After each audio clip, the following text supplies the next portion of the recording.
Okay. Hi guys. Hello everybody. Yeah, I should probably just click this and get the link and summon you all like little devils.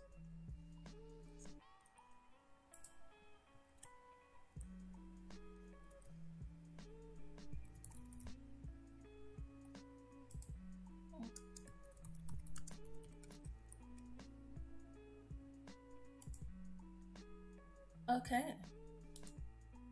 So that should be that. How is everybody today? Let's see, how has the week been? So let's just transition this live screen. Gotta make sure that it's fine. And there we go. So for those of you that are on my Instagram and in the Discord, this image does not confuse you at all. And that's because I put it up last week. Was it last week? Maybe it was this week. I'm having a bit of a keyboard freeze right now. I'm not quite sure what's happening. So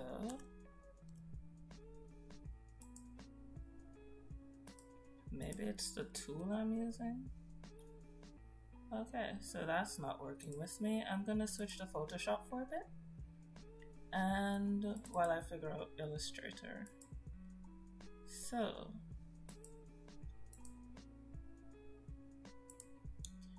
what are we doing today? Well, first I want to turn the volume on this down.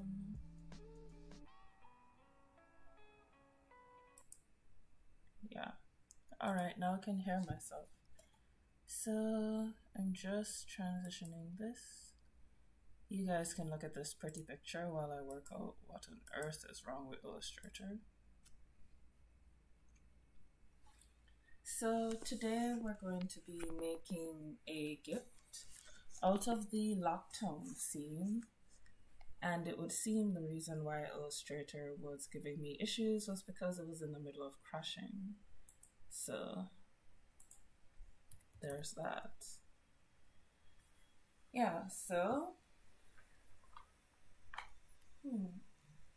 I haven't located Neenoo yet. She's kind of disappearing on me.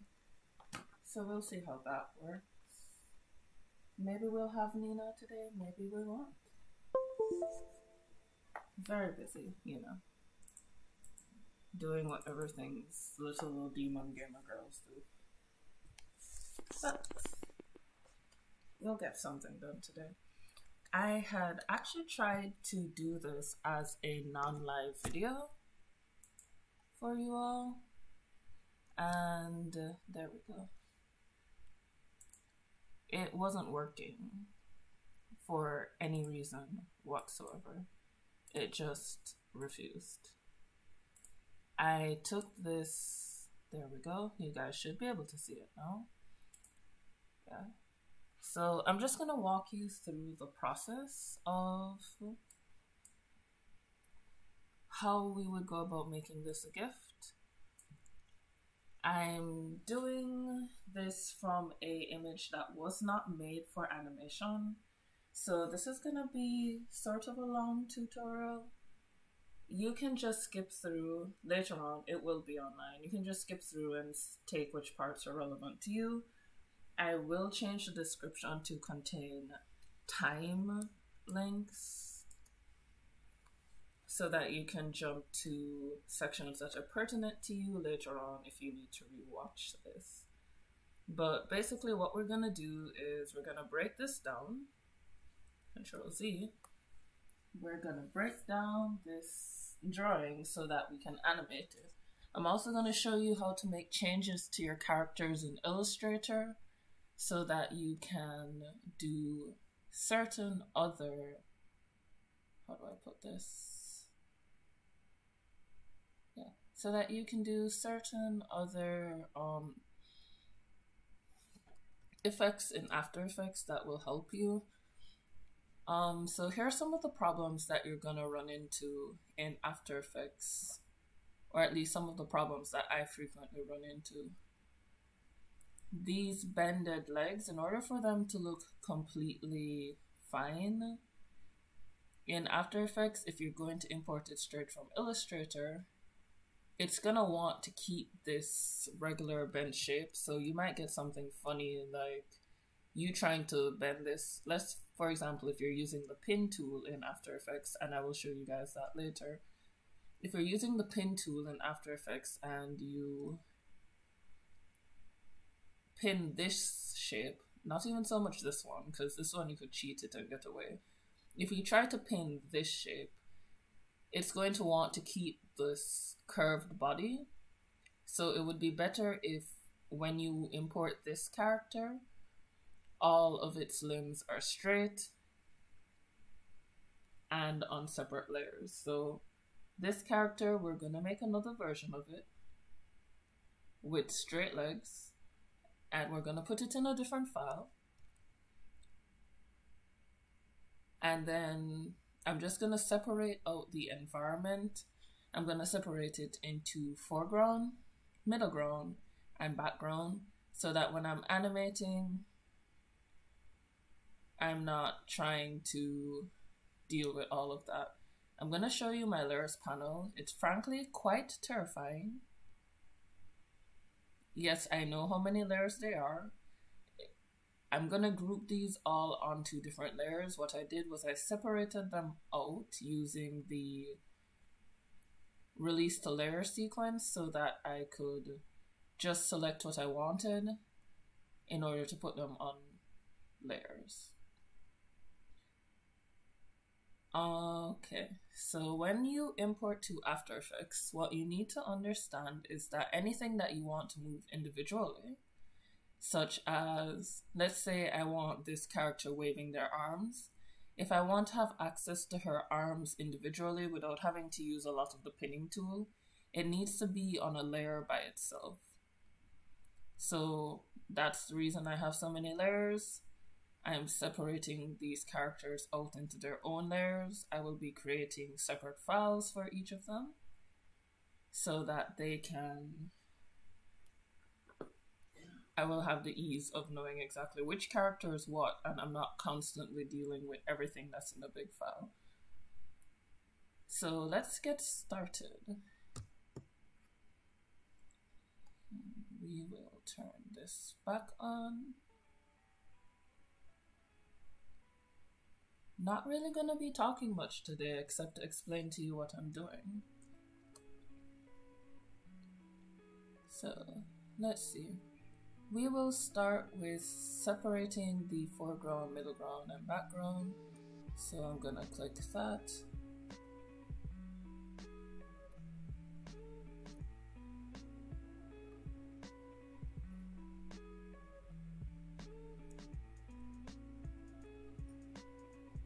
And I'm just holding Shift to add to my selection. Most of what I have is already in a group by itself, so I only need to really select them and they will be added to the selection. If you're new to Illustrator and you're wondering how can you tell if something has been selected, it's really just if they have these outlines around them. These outlines are the true shapes of whatever it is that you are selecting. So I have the sidewalk. I'm gonna click, get those road marks. Most of these are already selected. And actually this is gonna be a lot harder, so I'm gonna look at it in the layers panel and see if I can't find a grouping that I can just select and then deselect out. And maybe that's what I should just do. Let's just click, do that, so I can get the whole background. And then I will deselect everything that I don't want in this selection. So that tree, the balloon, And I'm actually gonna zoom in, which is Control plus. Just saying this all out for the people who are new to Illustrator. Whoops. So what I did there just now was accidentally double click. If I Control Z, I should be able to get back my selection. So I'm gonna redo. And let's try that again. So let's zoom right in, hold shift, and now I'm deselecting the tree, the balloon, the crosswalk, everything that's in the background, these clouds, everything. I am now going to, assuming this is right, nope, need to deselect this ambulance.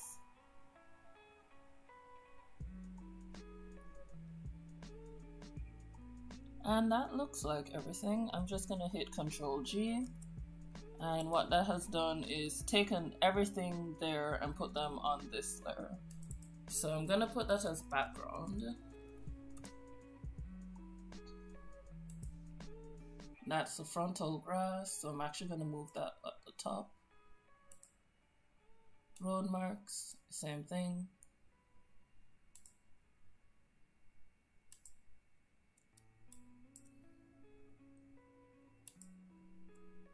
These two I'm gonna group together. I'm not gonna group this with that. But what I am gonna do is I'm gonna grab the background layer and I'm gonna move it down. So what's actually happened is now that you see all these empty layers, these layers were once filled with what I just put in the group. So there's a method for this. Give me a second and I'll see if I can find it. Oh, I'm not sure how I pronounce it. I just give it whatever I want.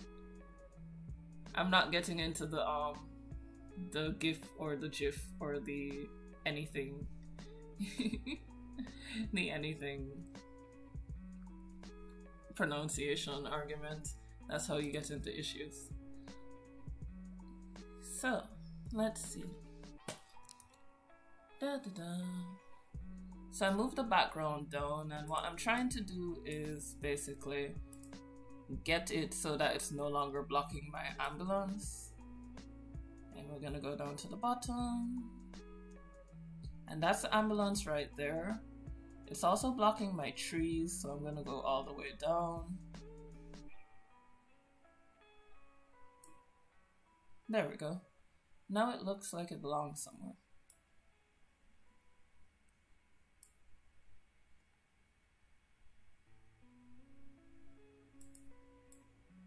And yeah, it can be just above the crosswalk. Control 0.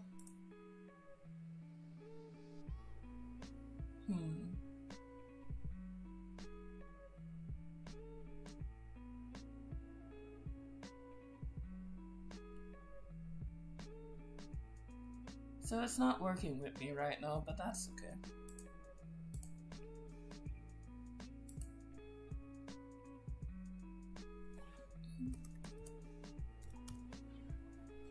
Alright, so we do that. What I'm trying to do is find a way to automatically delete the empty layers. I don't remember how to do it, so I'm just gonna move on. So I have the background. I'm gonna eventually take the clouds out of it and separate the background into one thing by itself. I'm gonna select all of these, deselect the background, and it appears that I should, if I group these together, I think it will work. That's a substitute middle ground for now. This is a substitute background, so now we have very few layers that actually have anything on them. So there's that. I'm just gonna select and delete everything that doesn't have artwork in it.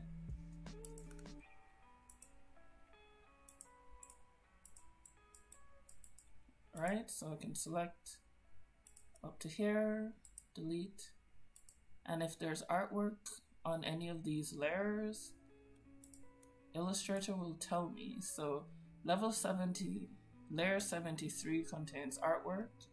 I'm just gonna go in here, hit Control, delete,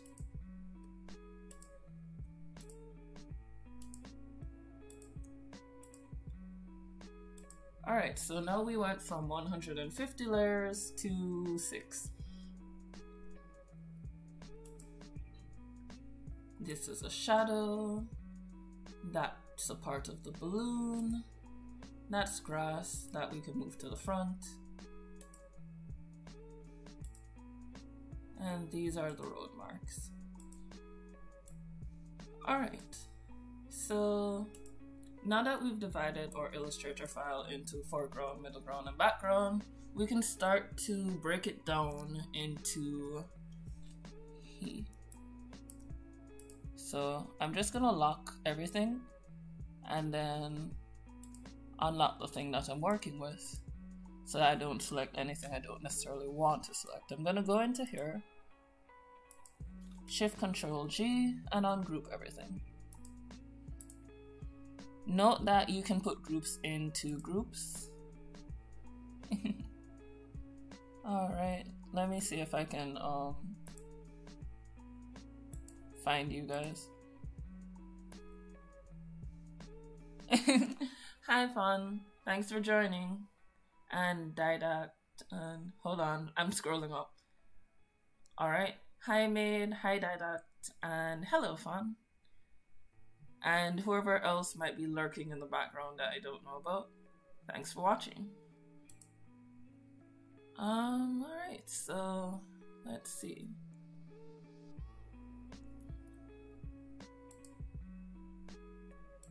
So these can go on a layer by themselves. These are the air conditioners, not air fresheners.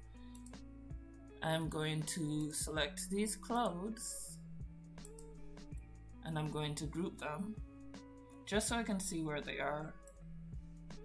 Drag them right out of there.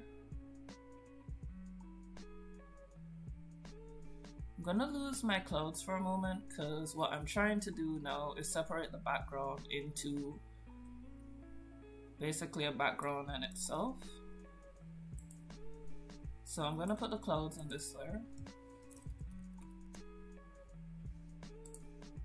And then the sky, I'm gonna put on a layer by itself. Drag that down, drag that down. Sky. So I've got sky, clouds. That's the sun, which I'm gonna put on a layer by itself right here. And this light reflection.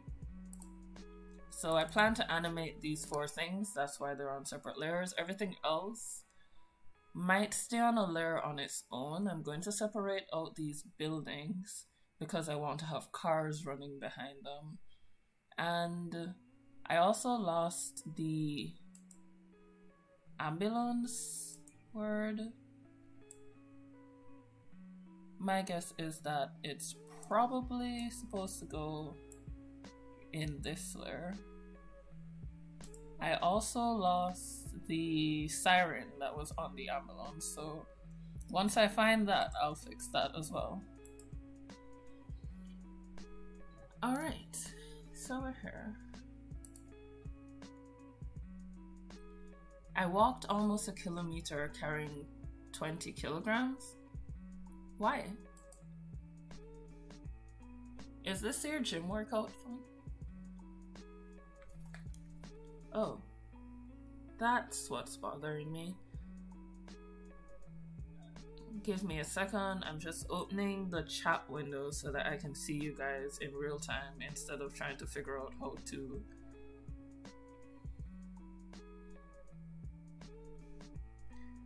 Alrighty then. So yeah, we're about 2/3 of a mile with just under 50 pounds. Burning them calories. You're making me feel bad. I had grand plans to go to the gym sometime in the last 2 to 3 weeks. I've yet to make it to the gym. Alright, so what I'm selecting now are the boys, how do you pronounce that? Which I'm pretty sure I spelled that wrong, but it's okay.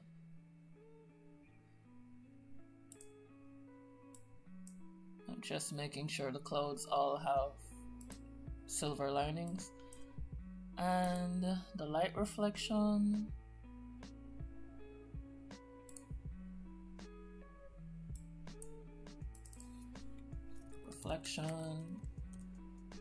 And we're gonna move that below there. Okay, so now I have this group of clouds, and that's gonna be about 4 layers. And what you do when you have things on a layer that you want to be in separate layers by themselves, you select the layer. Well, first I'm gonna ungroup it, because if you have a grouping within the layer, it's gonna separate the group out as a separate layer.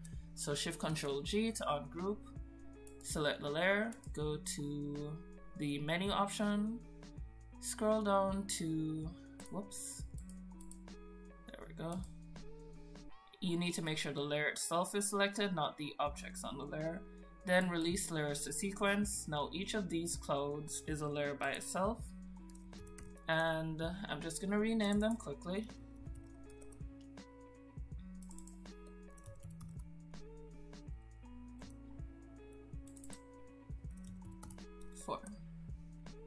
And then in order to get these out, you just select them all, pull them out, and delete that empty layer. And now you have each of these clouds where they're supposed to be on an individual layer by themselves and ready for animation. You do the same thing with the buoy layer.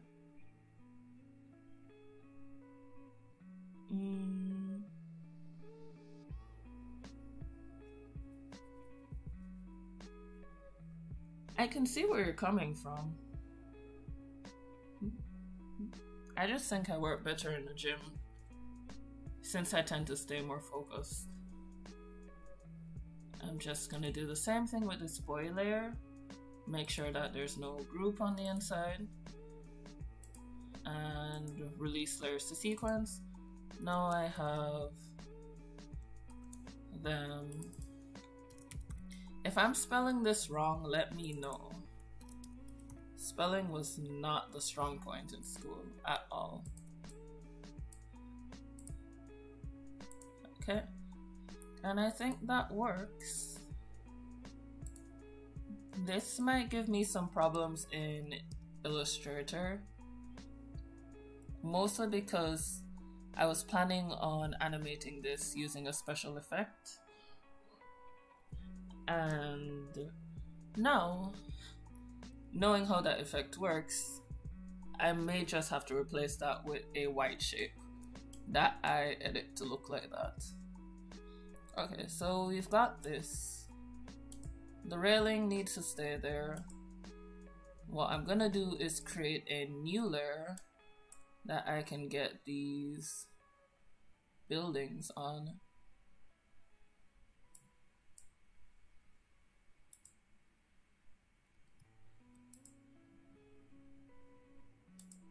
And I think all I did was select the rectangle, so I'm just gonna Control Z.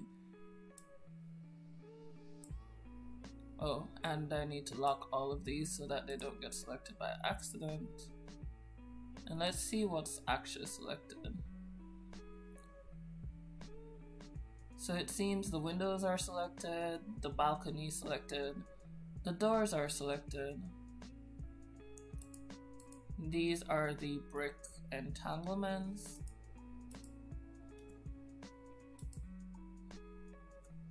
And I'm just gonna click Shift to select that again. And these numbers are also selected because they're in a group. I remember doing that. The last thing I'm gonna deselect are the road markings back there. And the reason this capture box or target box selects here is because of this grouping. So now we're just gonna move that to this layer. Close it. And I'm gonna name this residential block.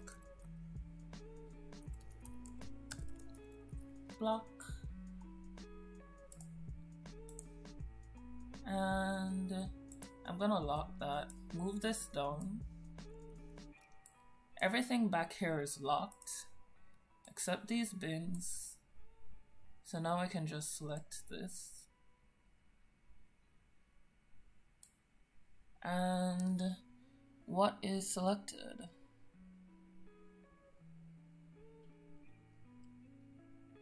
I believe that should be it. Control Z. I'm not sure what I just moved. And I'm gonna move that there. And that's going to be commercial block.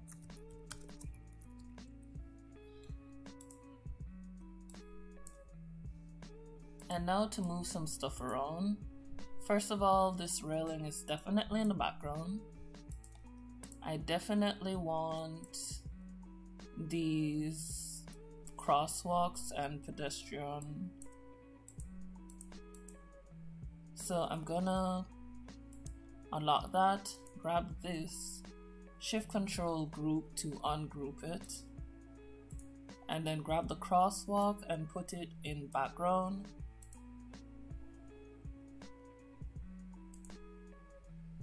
And the reason it's not going below it is because I have the pedestrian walks there. So now I have each of these on their own individual backgrounds.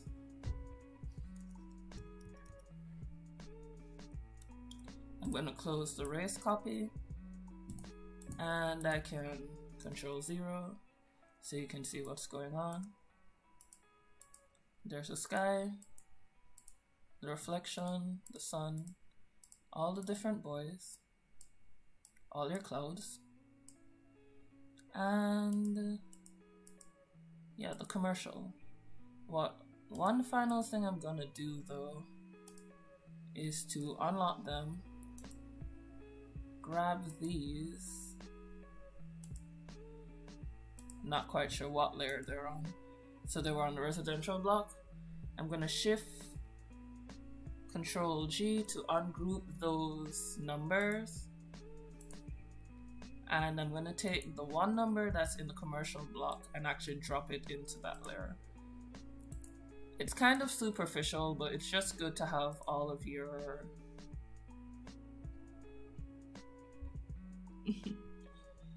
Aw, I'm glad to hear that, Fawn.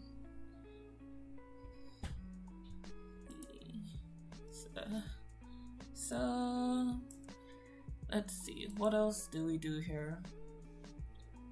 So this is now the middle ground. I'm gonna rename it middle ground. Front grass is in the foreground. And I do have a naming convention for all of these. So where you see things like F road marks, or if I go in here and you see ground, or if you see something called S or L, they usually stand for front, right, left. If you see S, it stands for shadow. So just letting you guys know, if you see something that you're a bit confused about, chances are it's just the naming convention that I'm using. It's to stop myself from having to type copious amounts of information.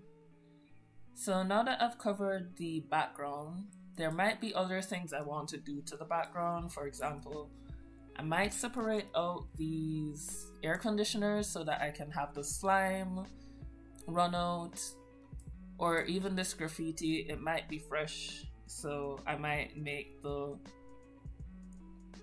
like a piece of paint rundown or something.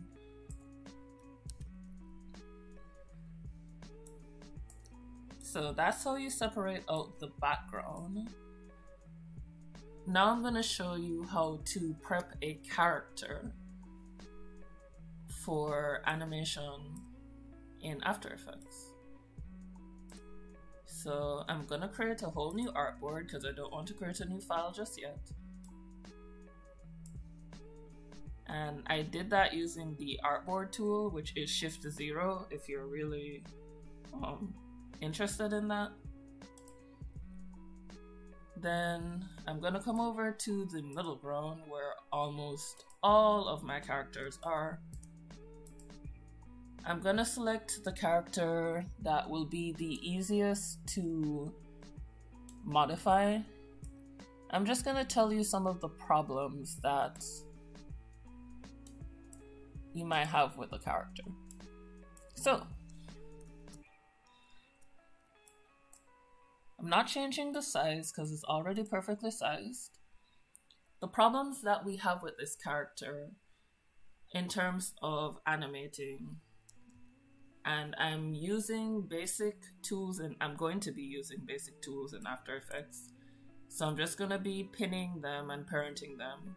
And what pinning means is that I essentially stick the equivalent of digital pins into each limb. They're going to act as real pins would. They're going to keep that area stiff. And then it will just be as if I'm moving a paper puppet when I move the pins around. Parenting means that the object will follow. So grouping is a type of parenting. I grouped them all to a invisible box. And when I move that box, every object that's inside of that box moves. The same thing with parenting. If I tell each object, you are connected to this main body square, all I have to do to move them is move that main body, and all the other objects would follow along. Parenting seems a bit straightforward, but I'll explain more when we're in After Effects. For now, I'm just going to continue to tell you what the problems with this character are. So first things first, so that our export goes easily, I'm gonna name this G Runner. And G Runner is for all my different grandpa characters.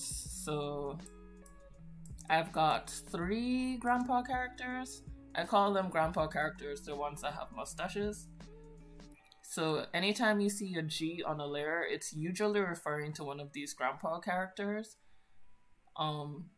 These are called sharers, so if I'm referring to one of these, what you're going to see or hear me say is GC or G sharer, which will mean grandpa character sharer. So let's go over here, and I'm going to rename this main scene. It's important to rename your artboards and your layers when you export them. Especially if you export them individually, these are where the names are coming from. Alright, so let's finally get to work. First things first, you're going to ungroup your character, so Shift-Control-G, because you want access to all of these things individually. Any groups that you have existing already will stay. So for example, if you created this character and you had a group that already existed, for example, these shoes are one group, the socks are one group. However, these armbands are not grouped together yet. So one thing I'm gonna do is I'm gonna group the armbands. Objects that I want to be considered one object, I'm gonna group them together. Control group. I'm not going to group the fingers. I want the freedom to move the fingers around. I'm going to group the mustache because I made it out of one shape and 3 lines.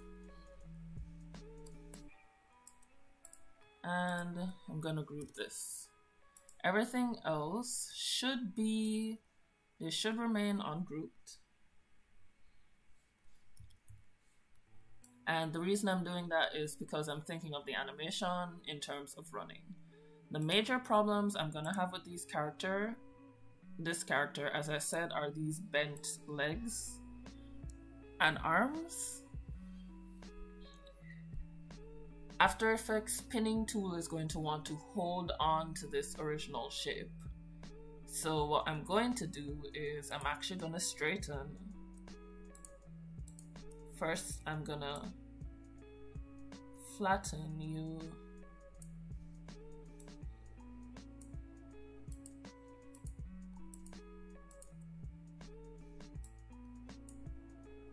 And I'm gonna straighten the character's legs.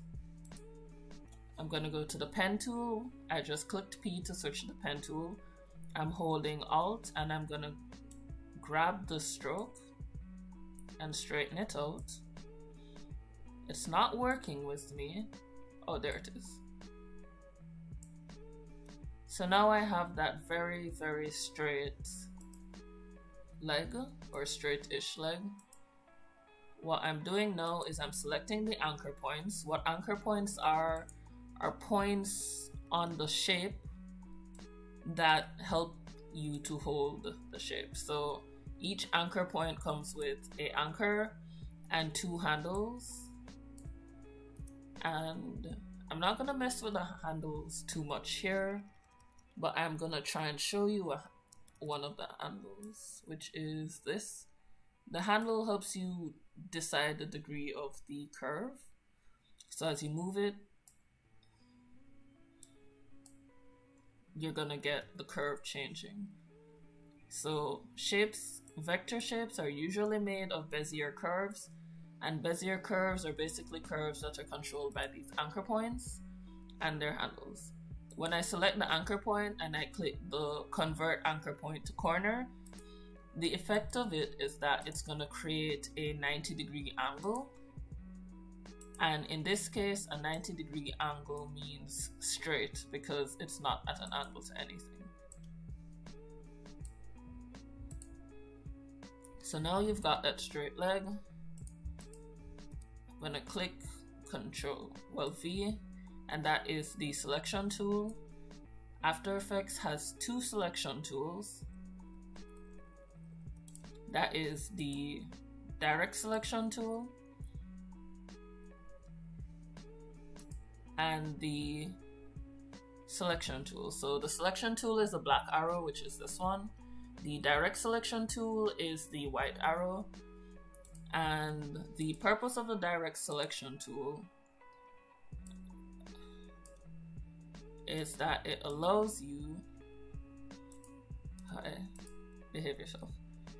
It allows you to select the anchor points directly without having to worry about the rest of the anchor points being affected.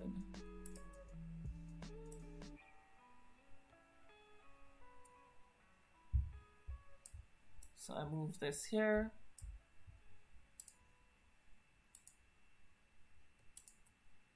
And these are usually at an angle to each other, so I'm not too concerned.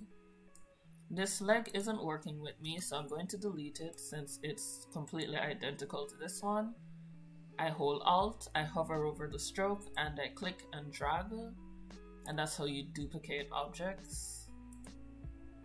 I'm gonna move this down below here so that the layer order is correct, and just gonna adjust the shoe. Now it's the same thing for these arms. I need to straighten them out, so I'm gonna hit that pen tool again, grab it. I'm gonna move to the direct selection tool, which is a white tool. Click each anchor point and hit convert to corner. It creates for me a straight line. What I did just now was I went to the selection tool so I could select the group.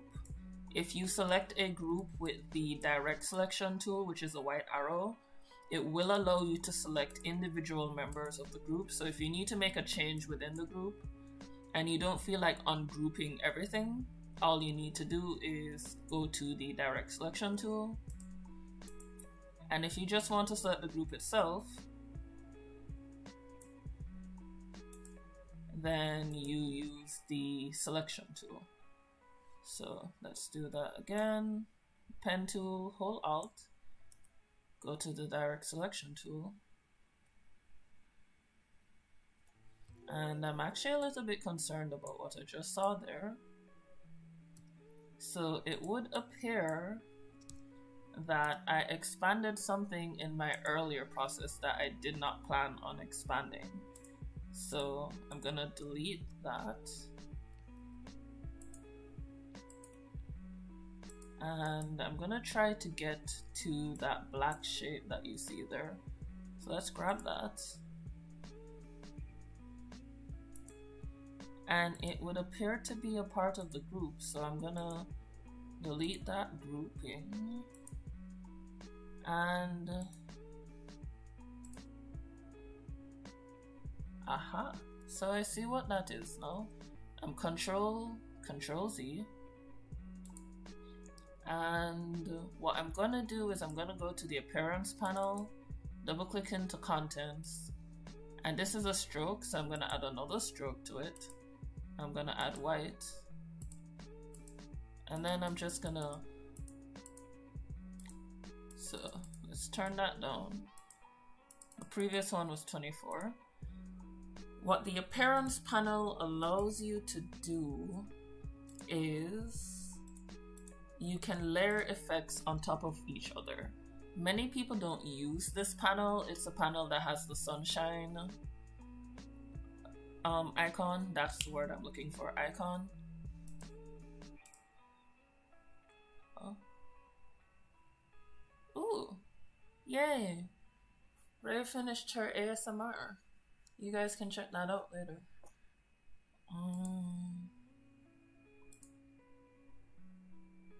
Alright, so I deleted that. What I was saying is that the appearance panel allows you to edit effects that are already present on your character. So for example, just a quick little demonstration. This shadow is actually a square box. And if I go into layers, close this, and I unclick middle ground, and I go into the appearance panel, you'll see it has scribble.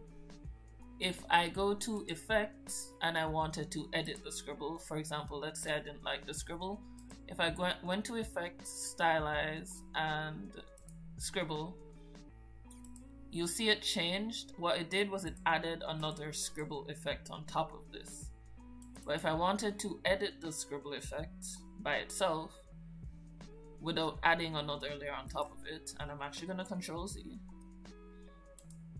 I go to the appearance panel, click on this, or click on the effect that I want, and I could edit it in real time. So cancel. Back to the character. So now that we have our character like so, the final thing to do is just straighten this arm.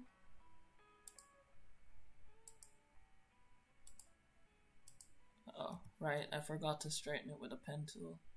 If it's curved, it's gonna make a 90-degree angle towards wherever it feels like. But if it's almost straight, it's gonna make a 90-degree angle towards the other point. It's just gonna shift that into place. And I'm just gonna select everything here. Hit the rotate tool. I'm gonna click rotate from the other anchor point, and then I'm just gonna grab the whole tool and rotate. And don't be afraid to explore the tools. Sometimes they're not straightforward to begin with.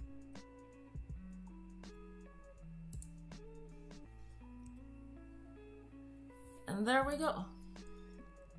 This is essentially the position that we want all our characters in, or something very close to this. we want both arms straight. And this is a T-pose that you will recognize if you're familiar with 3D modeling or character design.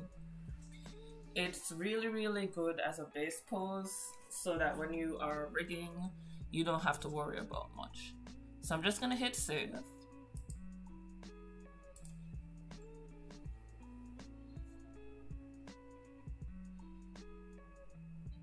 Yeah, T-pose. I would probably listen to it. Let's see.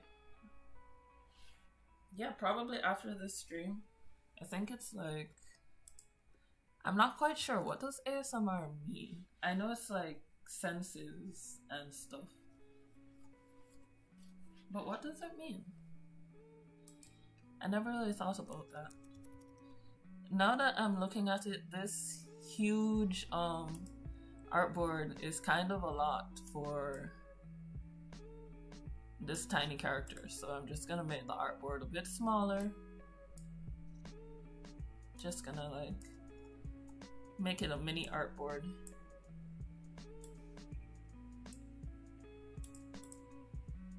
And then I'm gonna go to the artboard, select that artboard because I want another one of those.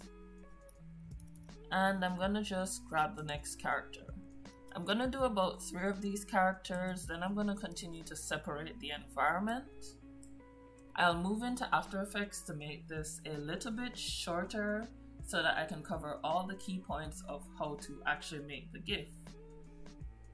And then after that, I will come back into Illustrator, do everything that I need to do for this image in terms of preparation. But I wanted you guys to know what the process is first. So the next one I'm gonna deal with is this one.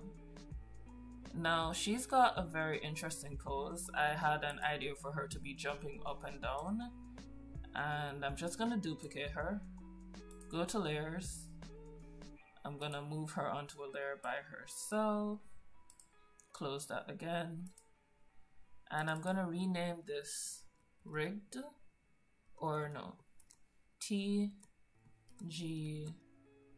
runner. So, and this is gonna be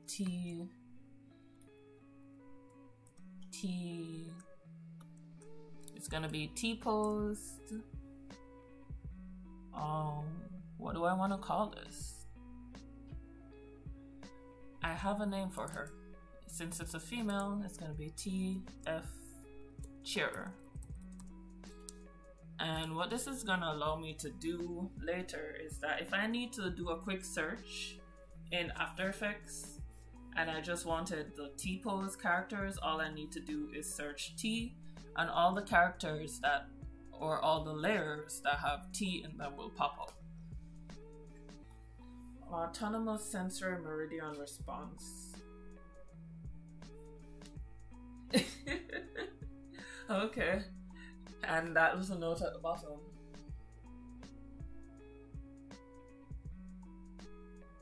Alrighty then. So, I mean, I'm mostly just going to be repeating this process, but what have you guys been up to for this week? This week I read a book called Calm the Fuck Down by Sarah Knight. It was very interesting. It's not as snarky as the title would have you believe. So, it's really not as snarky. Shift Control G to ungroup. Not as snarky as the title would have you believe. I actually think if it had been written by Tina Fey, it would have been a little bit snarkier. Mostly because I've also read Tina Fey's Bossy Pants, and that was hilarious for the most part. Everybody wears the same shoes in this world.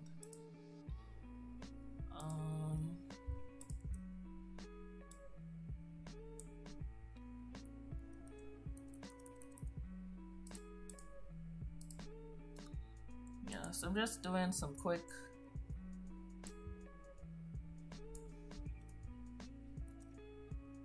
oh no, you're seeing all her dirty secrets. Look away. Look away. Okay, let's do that.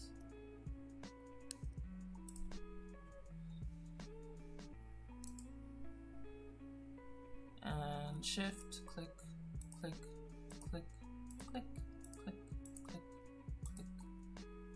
And there we go.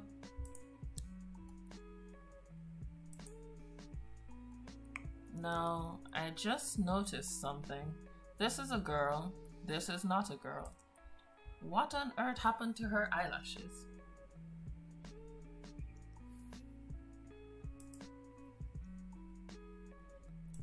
I lost her eyelashes and I'm not quite sure how I did that.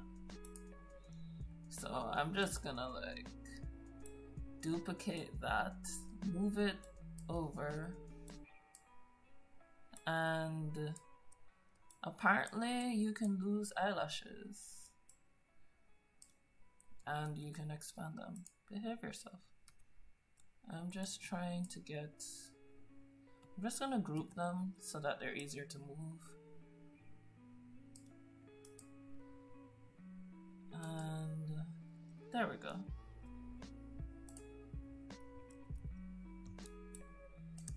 There we are. Now she has eyelashes again. She has regained her femininity. Because that's the only difference between male and females in this world, whether they have eyelashes or not. So, we're almost at that T-pose stage. And I'm just gonna switch to the rotate tool. I could do it with R.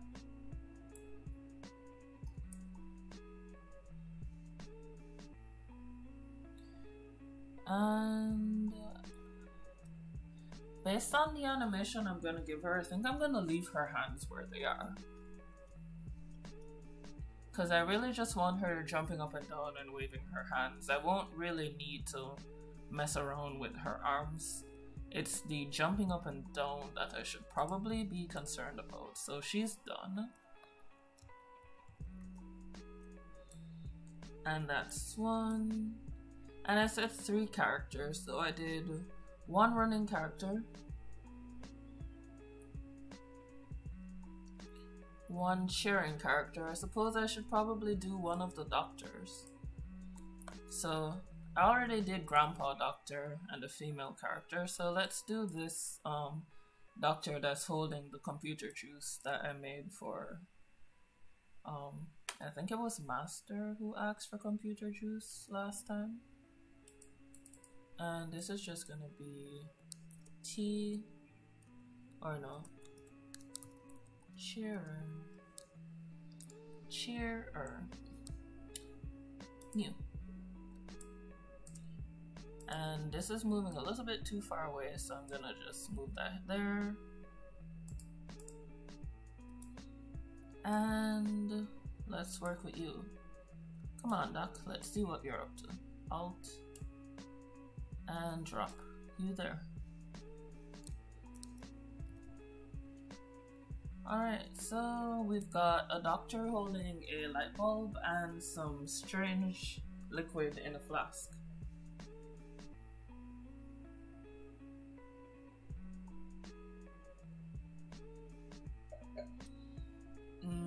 Based on the fact that I want the stethoscope to move a bit, everything else is basically gonna stay the same on this one. He's got stray hands.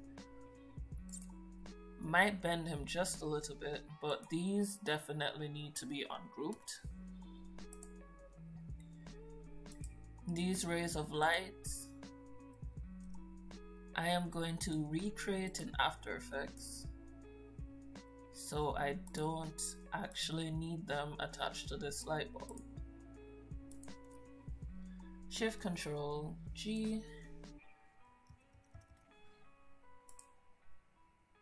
and I'm just gonna do that. That's a group by itself. And I'm not sure why this is still separated.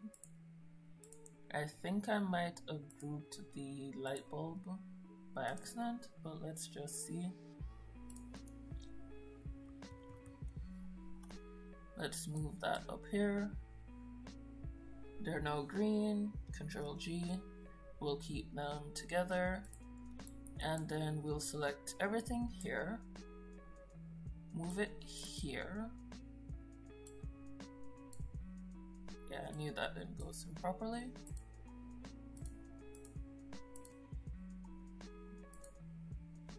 Alright, so we've got our doctor's coat.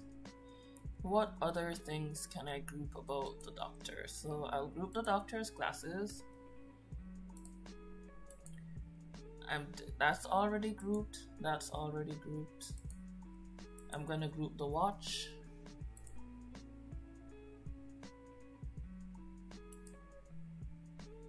And for this one, I will group the hand and the fingers, because I don't plan for that to change. So grouping there, there, there, there, and there. Control G.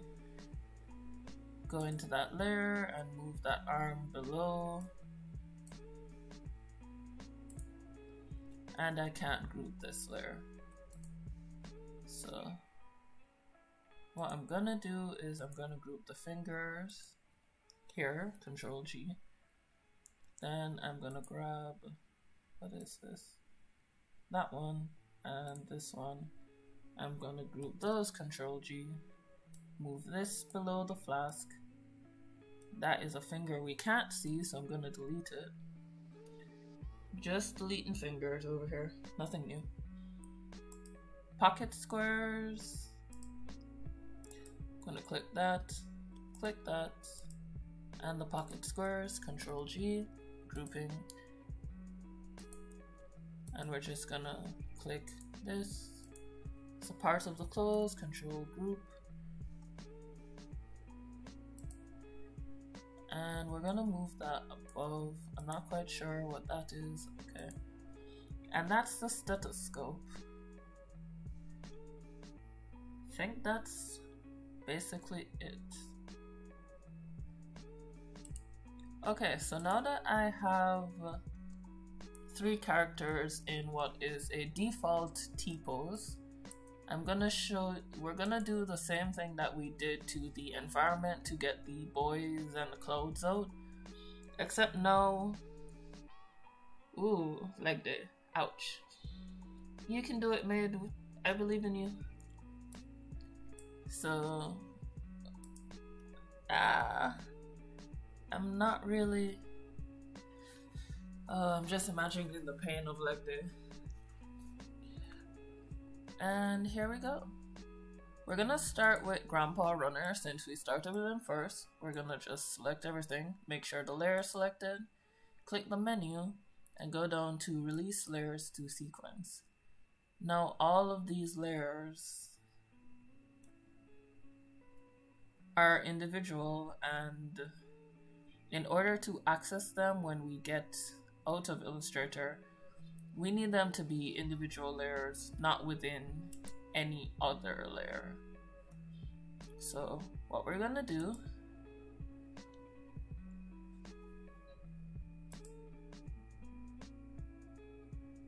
is create a new file.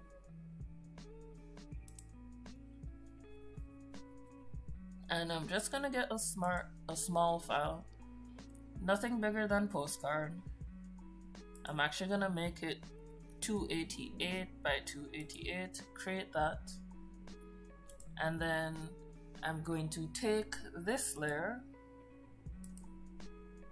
make sure this option is on, press the menu, scroll down to the end of the menu, and make sure that Paste Remembers Layers is on. If this option is not on, what I am about to tell you to do will not work.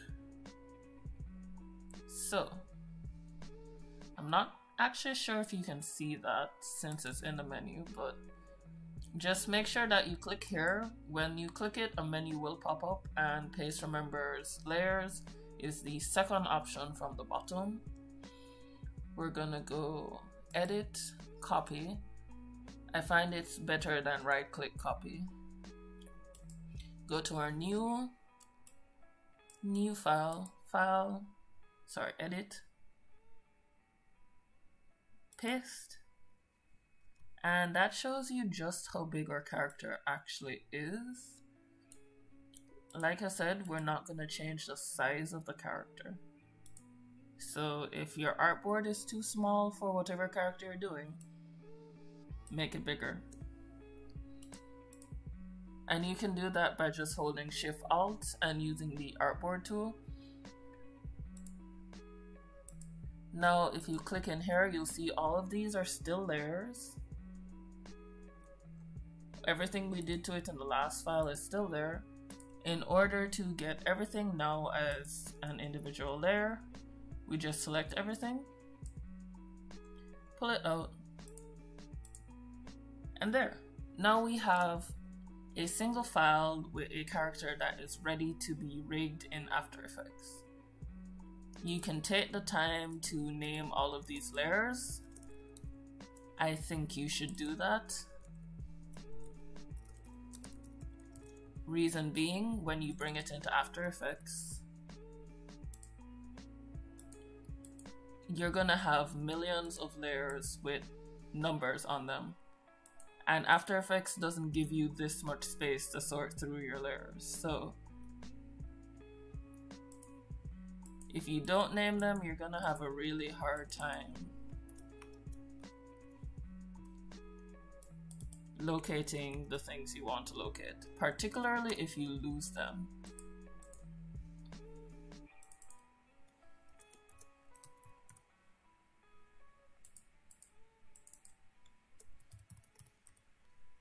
Alright, so I'm just gonna quickly name all of these layers. Ooh. No, I'm showing all his nakedness, oh dear. Clothes.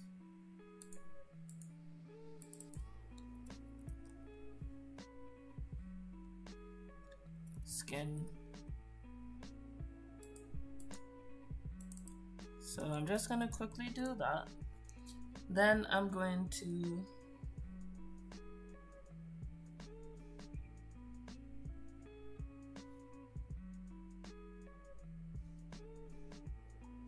oh, is that how that works? Fawn, you're saying I need to be more active. That's what I heard just now. Be more active. I don't want to be more active though. I want to sleep.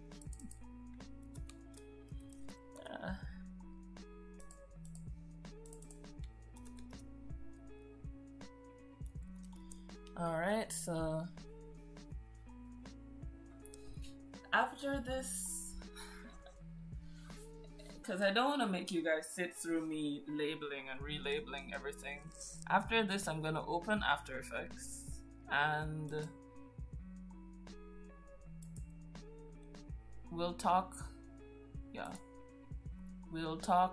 through rigging these little 2D characters in After Effects. So that's the sock. That is the...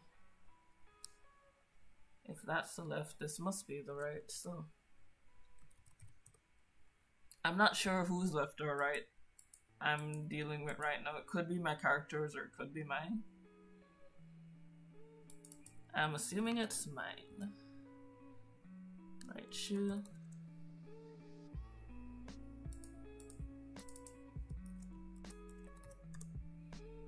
These are all fingers, not touching that for now. Let's deal with this armband, which is going to be left arm band, right armband. What is this? Headband. Alright, now we can deal with skin underscore stroke.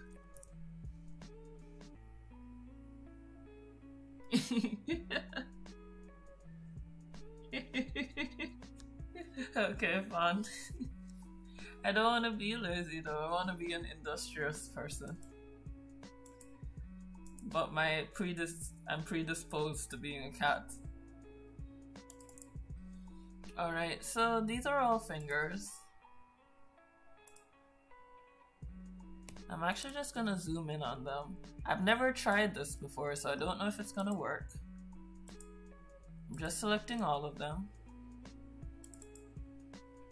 And it didn't work. It just brought me into isolation mode, which I'm not going to explain right now. So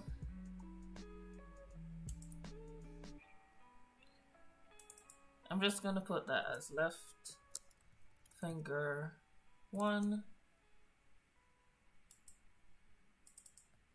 left finger 2. That's not a left finger, not a left finger. There we go. Left finger 4, and this is gonna be left finger 3. And then we'll just arrange these so that I don't have a connection later on. And then we're gonna come over here. Right finger 1.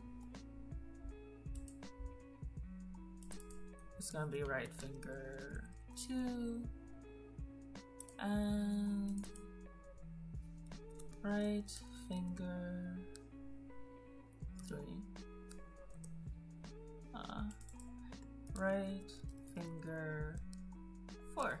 Alright, so we're finished labeling all of these. We're just gonna hit save now. And I already have a folder for this. It won't show you where I'm saving it to because this is window capture. So just trust me when I say I'm naming this TF2 Grandpa. Okay, I lied. I'm just gonna name it T-Pose Grandpa Runner. And we're gonna hit save. And okay. Now you can see the name changed here. It says T-Pose Grandpa Runner. I don't know if you can see it, but trust that's what it says. And since I have one character rigged, I'm actually gonna go back over to here. Because what I want to do is get all the characters out onto different layers. And then I'm going to use this as a background to tell myself where to place objects. So I'm gonna go into the artboard tool, click that, and just move these artboards where they're supposed to be. There's a way to organize this, but I can't be bothered. It's probably somewhere in here, but let's leave that alone. Go back to the direct selection tool, go back to the layers panel, and we're here. Okay.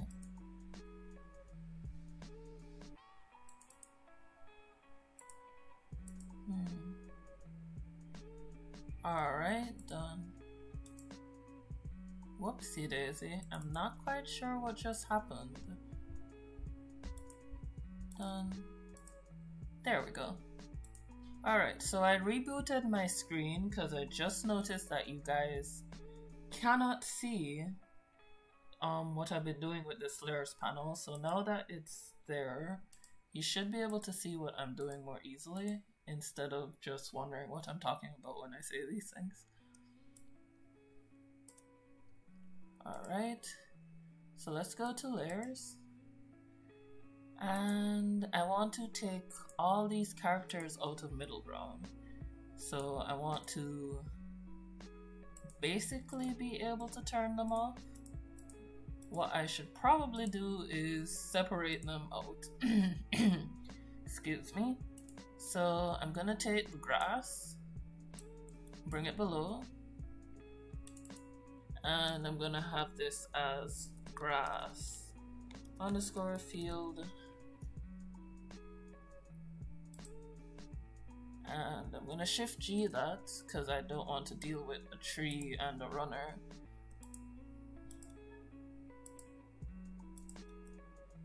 Control group for that tree. I'm just moving these things onto a different layer. And I'm actually going to Shift Control G again, because I don't want the balloon in that shot or in that area. So I have the tree, I'm gonna move it down here. There's the balloon, which I'm also gonna move onto a layer by itself.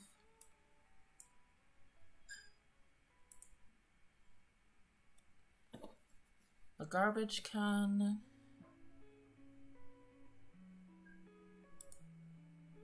Okay, it's there. This garbage can, also a layer by itself. That garbage can is not here. That road marking can very much go behind the trees. And I'm just gonna do quick naming, road mark, balloon, white, trash can, and this is tree. And the reason I'm not naming this is because I'm naming this left and right is because I'm going to separate the trees, the leaves of the trees.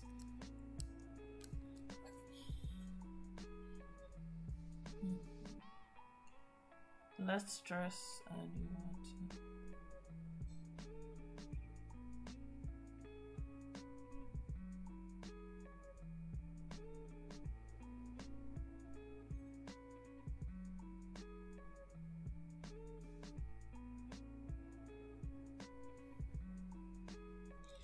Okay, there we go.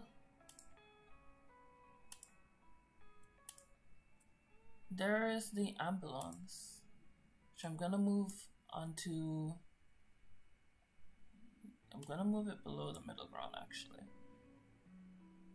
In here somewhere is a siren. Or no, considering that I can't see it, it's probably in the background area.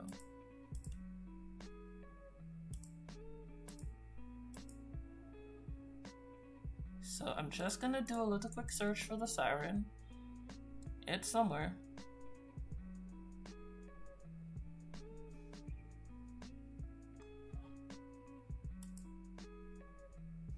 Okay, not there.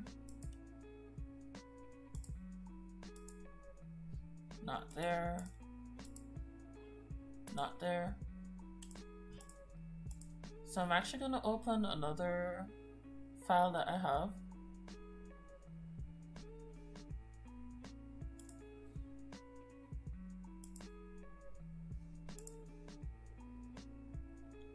And the siren, this is why I keep multiple copies. Edit, copy. We're gonna go over to not the grandpa, but here. And in the layer with the ambulance, we're gonna edit and paste it. And then we're gonna move it down. Actually, no, since I'm gonna add flashing lights, I'll just move it above the ambulance and name it siren.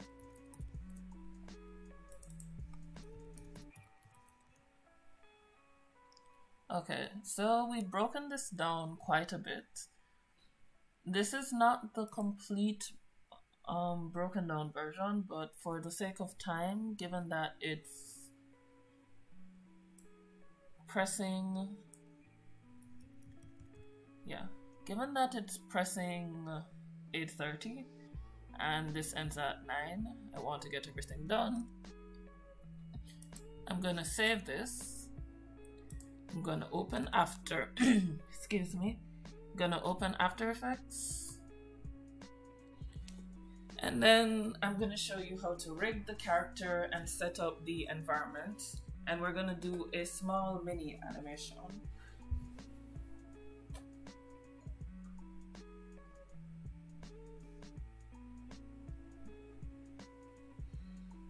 Alright, so After Effects is loading.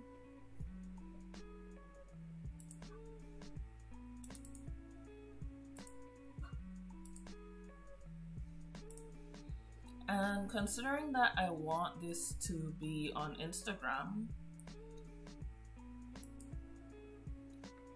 I'm gonna create a new composition, and give me a second, I'm gonna transfer over to you guys now. And there you go. Let me edit this so you can see what's in these panels. Okay, cancel. There we go. Now we're in After Effects, and Adobe After Effects is basically for special effects. You can do animation in it. It's not the program that Adobe created for animation, but you have some places where it's really good for this. So what I'm going to do now is I'm going to import. So I'm going to go to File, Import File. I'm going to navigate to where I have the Grandpa Pose file, and I'm not going to import it as footage. I'm going to import it as a composition, specifically composition retain layer sizes, and I'm going to import. And what it did was it created both a, can I zoom in on this? No, I can't. Let me see if I can do it with a magnifier.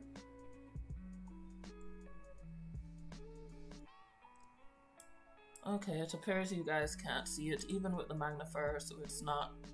I'll figure out how to do that for next stream. But what it did was it created a folder and what is known as a composition. If I double click on it, you'll see that is our Illustrator file. In this, in our timeline panel down here, you'll see the name of the composition. This defaults to 15 seconds because the last thing I worked on was 15 seconds. And down here you have all of the layers that we were talking about. Now After Effects works like this. Layers contain components just like in Illustrator. Compositions contain components or layers just like in Illustrator, and you can use these compositions within each other. So you can layer them on top of each other, you can put other compositions within other compositions, and that's what we're going to take advantage of to make our life a whole lot easier. I'm going to file import the environment as well. And the name of our environment is Lockdown Scene. I'm going to import it as a composition to retain the layer sizes, same as with this one. And there's another composition here. I'm going to double click it. And let's see, Lockdown Scene.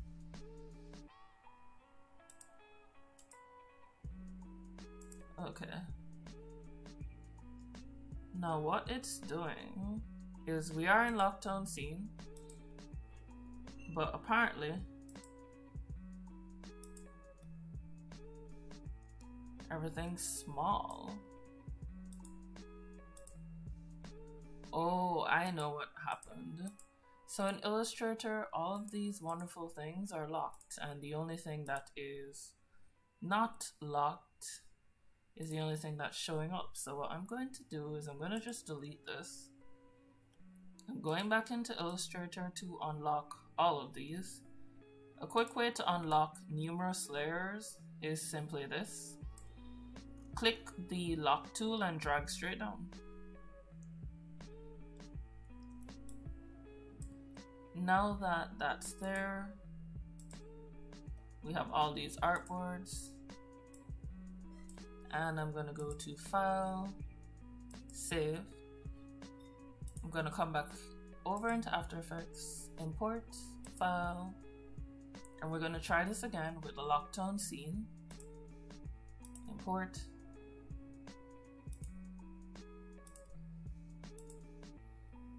I just made a mistake. I forgot to tell it to import it as a composition and to retain the layer sizes. So what it did was it tried to import it as footage.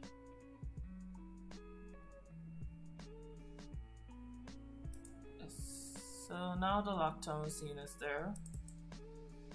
And I'm still only getting grandpa, so what I'm gonna do is I'm gonna select this, see if I can't move it or zoom in on it.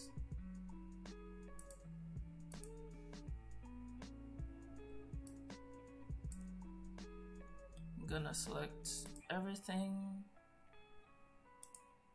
and drag.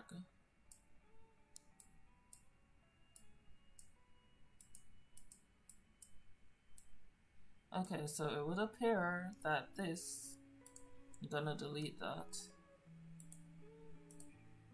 It would appear that this is all of my layers. So I'm gonna hit S.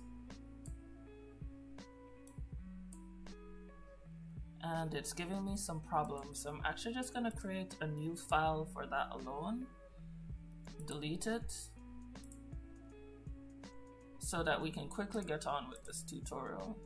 My theory is that it's reading the characters and the scene at different sizes. So I believe if I put it in a file by itself, it won't create that problem. So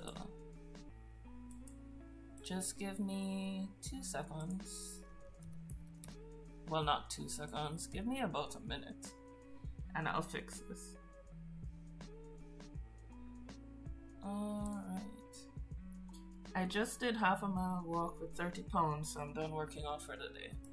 Well, congrats. That's very good, cause I ain't done that, so I'm impressed. Let's see. Copy. Edit. Paste. Ooh. Look at that. That is a lot of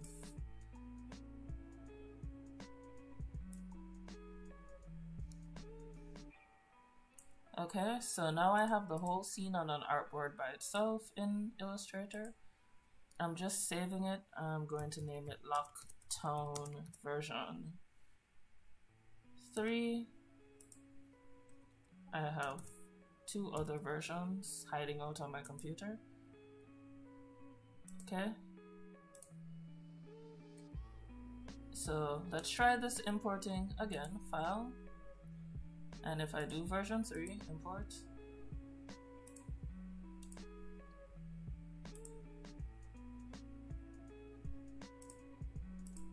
Make sure that it's layer sizes.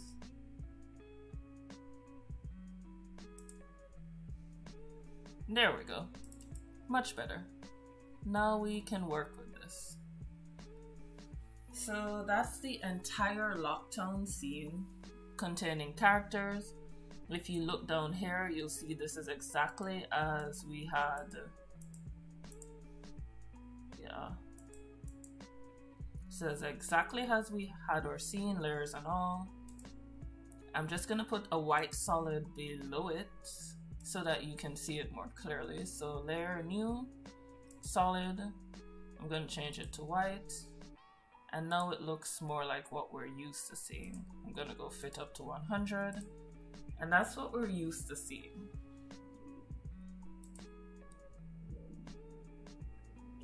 So let's start with the rigging process. Now that we've got everything imported in,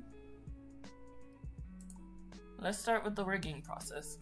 How am I gonna get, why did I put this into a T-pose? So for those of you who are completely new to After Effects and animation in general, rigging is basically setting up your character so that you have to do the least amount of work when it comes to moving it.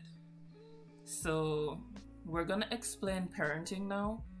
Parenting is selecting one main object, or in this case it's gonna be our body, that everything is connected to. So I have skin and I have skin stroke. The skin is basically the white. The stroke is that black mark surrounding it. So what I'm going to do is under parent and link right here, I'm going to select skin. And now if I move skin, the stroke goes with it. Control Z. Same thing with clothes. I'm going to parent it to skin. Mouth, parent it to skin. The arm, nose, parented to skin. The stash, parented to the mouth. The hair, parented to skin. So I'm just doing parenting. Everything is going to be mostly parented to skin. The fingers will be parented to the arm. The armband will be parented to the arm. The left eye will be parented to skin. Ditto with the right eye. The right arm, I'm just gonna click it.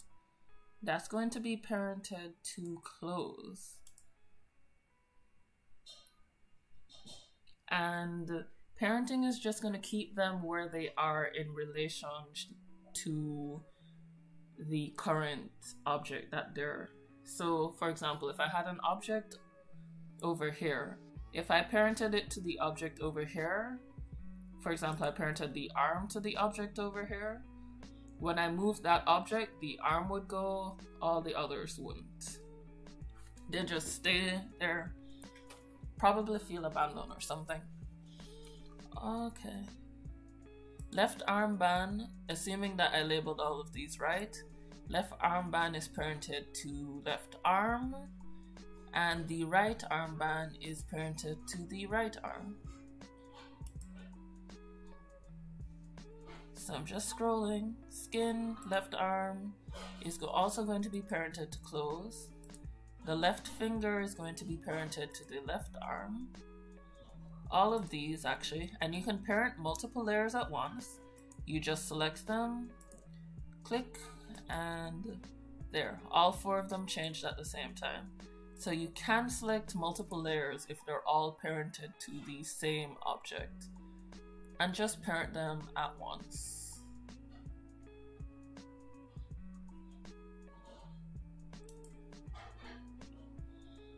Okay, left arm parented to clothes. Left sock is parented to the left leg, and the left leg is parented to clothes.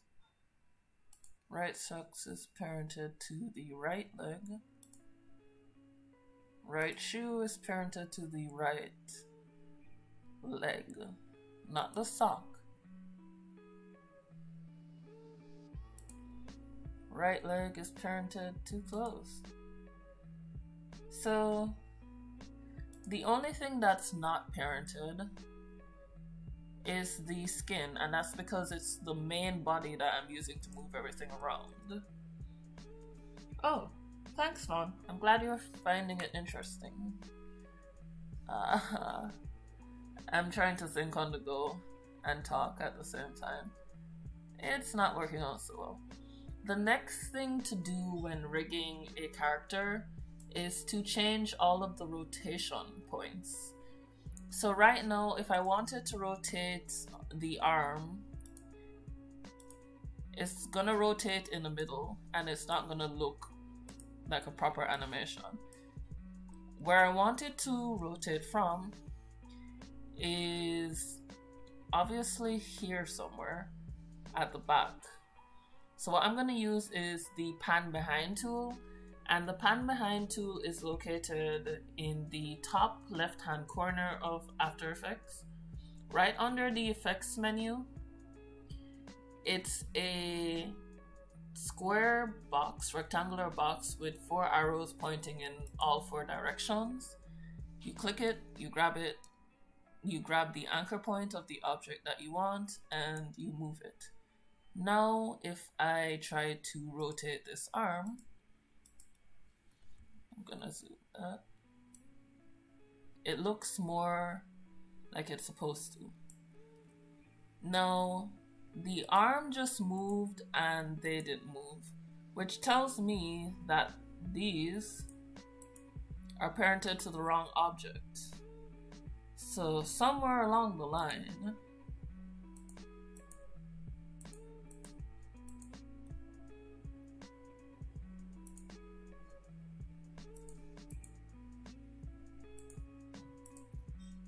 this parenting isn't working, because it's supposed to move when I move that arm.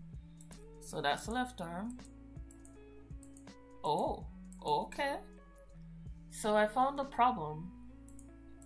The left arm that I'm parenting to, apparently there are 2 left arms, and one of them is actually not left arm at all, but left shoe.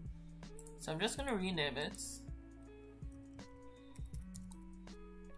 And all the fingers are actually parented to the shoe. So I should have double checked that.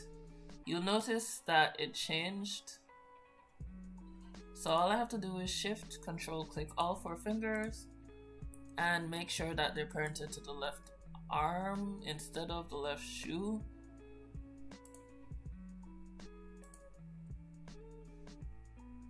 And just double check to make sure that right shoe is right shoe.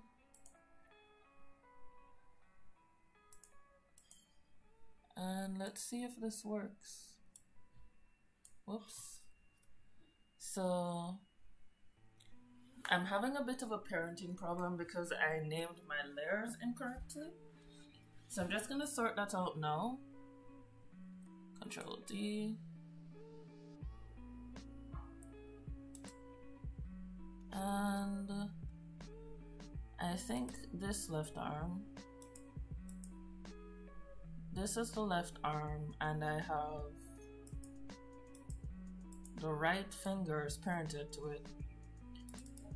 So I'm just gonna rename you to right arm.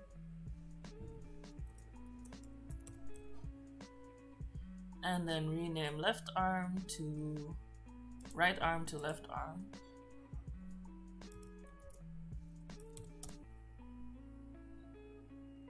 Now the fingers are reading wrong, so I just changed those.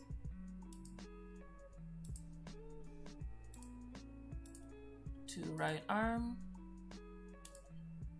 And now my parenting should be working. I should be able to rotate this arm and have, yes, there we go, the fingers move. The armbands are now parented to the wrong thing. So right armband should go to the right arm. The left armband should go to the left arm. The importance of naming your layers correctly. And okay, let's go back to moving the anchor points now. So click on the object, click the anchor point and move it. You may have to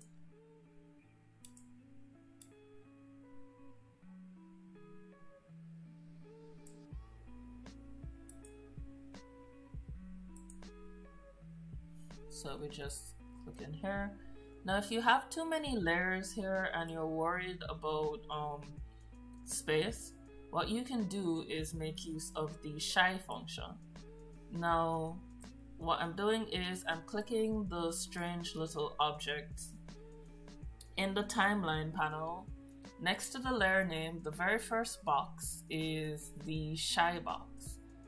And if you click on that, it's gonna hide itself. When you trigger hide all layers, any layer that isn't shy will show up here. So let's say I just wanted to work on the legs I'd unshide the legs, all the layers that have to do with the legs, click the shy box, and they'll all show up. So now I just unlock what I'm looking to unlock. I'm gonna work with this left leg, sock,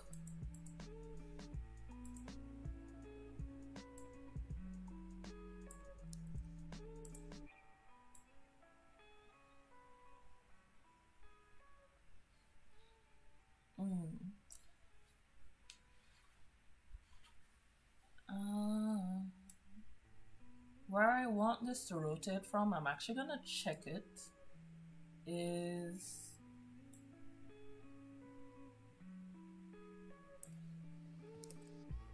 maybe I want it to rotate from the heel and not actually the ankle.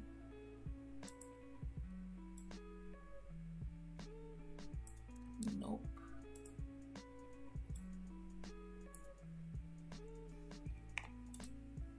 Depends on the kind of movement you're looking for. This may require some pinning. So I'm gonna leave that right where it is and just deal with the right leg now.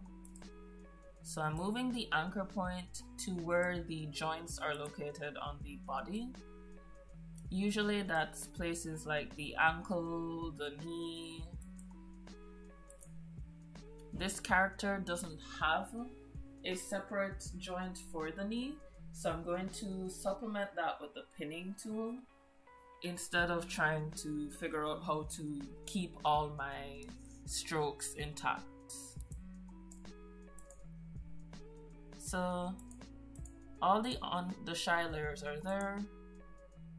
I'm gonna make those shy, then I'm gonna deal with the arms. So first things first, I'm going to make the layers not shy. Scroll up, that's in the arms. Just making sure that I have all of them. That's the arm band. There. Now I have all of these layers to deal with. The armbands, I believe, the default place for all your anchor points or your rotation points is always in the center of whatever group. So you don't really have to worry too much about things such as the body or the nose that you would want to rotate. Where you're really concerned about is the fingers, which you need to rotate, or you need them to look like they're rotating from the base of the hand. So you're gonna move that there, move that there, move that there, and move that there. And then you do the same thing over here with the right fingers. You're moving them towards the palm so that they will look like they're rotating from the palm like real fingers. This is basic, simple animation, so you don't need to worry about expressions or setting limits or anything.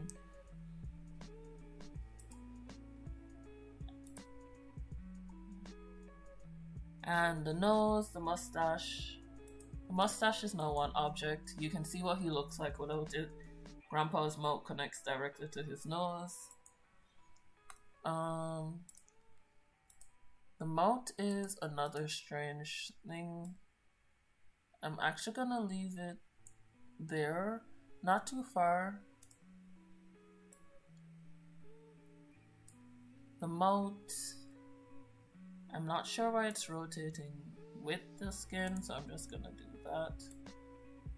I don't know why the mustache, oh, right, the mustache is connected to the mouth. I may change that. But for right now,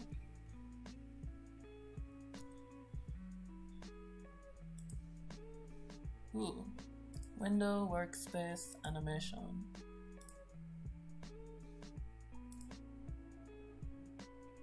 Alright, so we're here. I'm gonna go back to 100% fit. And we've basically rigged everything here. Now we're gonna get a run cycle going. And this is where we get basic animation coming into After Effects. I'm gonna go back to dealing only with the feet. So I'm gonna lock all these layers. I'm gonna make them all shy. And then I'm going to unshy everything that has to do with feet. We're only concerned with feet.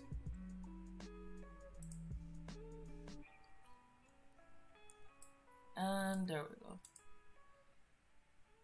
So this is 15 seconds. One frame of animation is usually 24 seconds.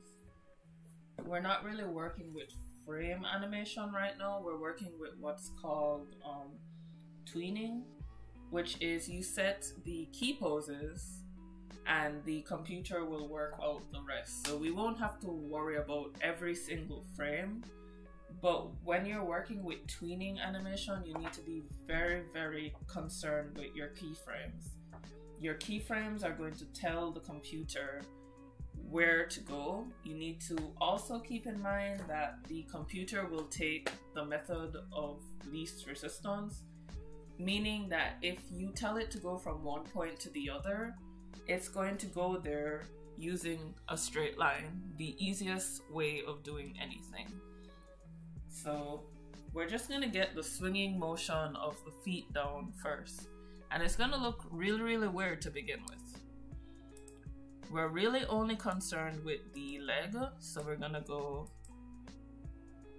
click, and you can control click them to select them if they're not directly beside each other like mine are. I'm gonna hit R and P, sorry, R Shift P, so that I can get both the position and the rotation controls. And I'm gonna begin by explaining keyframes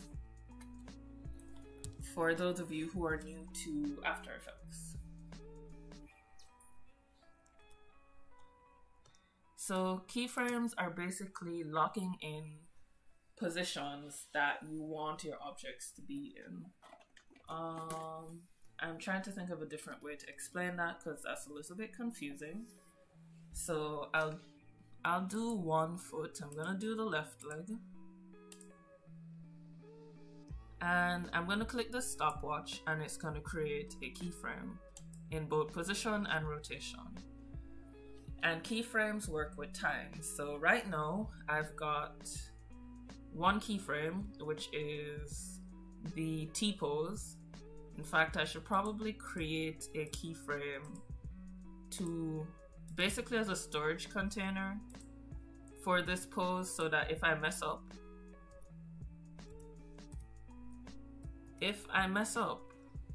then I always have this pose to come back to. So I'm not gonna change this pose. I'm just gonna save it. Shift. Just gonna save it. There we go. And I'm gonna move within frames. Or no, I'll work in seconds so that I can just do it quickly. Now using the left leg, since it's parented, if I move the left leg, that shoe is supposed to move. That shoe is not moving. That shoe is parented to the clothes when it should be parented to the left leg. So I have to actually get back into position and then switch to parenting, because as I said, if you, there we go. Look at that flexibility, that strength. There we go. Yeah. So as I said, if you parent it while it's not aligned with the object, for example, if I had parented it while the foot was up here and the shoe was down there, I can actually show it to you. So if I move it, If I move it there, I switch the parenting to the left leg, and I move it again, it's gonna keep that position. It always keeps the relative position. So you need to make sure it's aligned, and then you switch the parenting.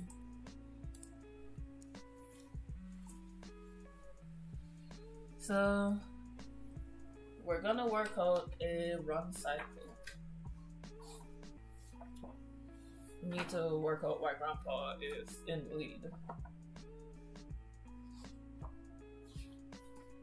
If you really want to learn animation a good way, a really good book is the Animator Survival Guide. And the reason I say that is simply this. It's a really thick book. It's like a Bible. Right, okay.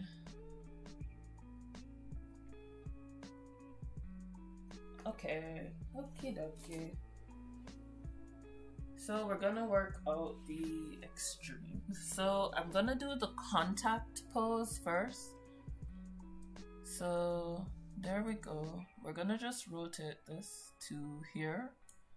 I'm gonna move the position. Then with the right leg, rotate. Shift position.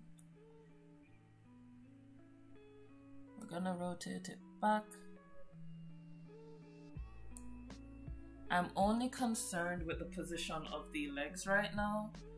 I'm not concerned with the bending or the pointing of the toes just yet, just the position of the legs.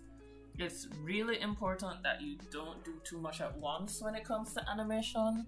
You can, in fact, confuse the hell out of yourself if you try to think of too much at once. So do that there, do that here. That's one pose. I'm gonna go to the second, and I'm gonna tell you guys from now, this animation is actually incredibly slow. Why do I say it's incredibly slow? Easy. I'm moving in seconds. Most animations are 24 frames per second. So if I actually ran this in real time, you'll see that it's a rather slow run. I'm just working out contact positions for each of these. So there we go.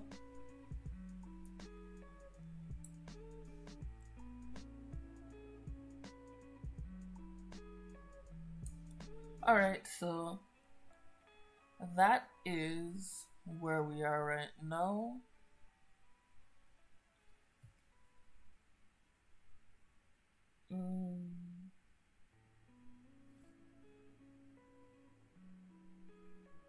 Now I'm gonna work on the feet. So these are just extreme positions, extreme or contact positions. So this is the T-pose, which we're leaving. This is the first extreme contact position. And what we're gonna do is we're gonna adjust that shoe. And I'm pretty sure that is the left shoe since it's highlighted. We're gonna rotate it.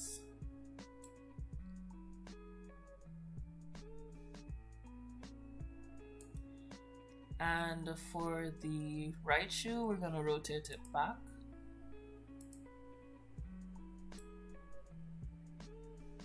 So that it's pointing.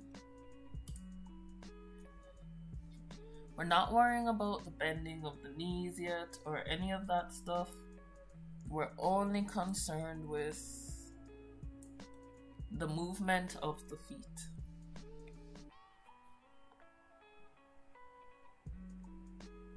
So I do that.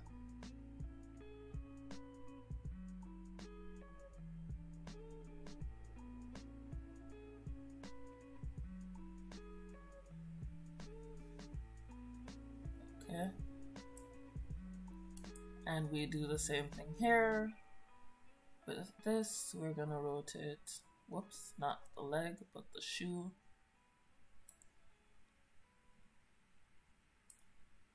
Right shoe,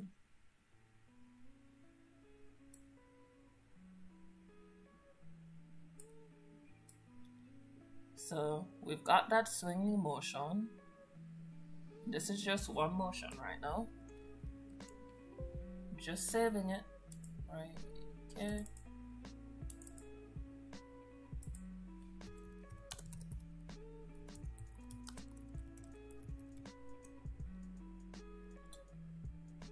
This is exactly what I'm going to be doing for the avatars that you guys give to me.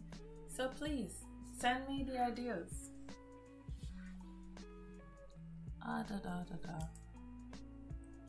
So we did that. Now we're gonna worry about pinning. We're gonna pin it in this position. So we're gonna close all of these, and I'm gonna explain pinning to you. Pinning is what we do with this thumbtack tool over here. It's a puppet position pin tool.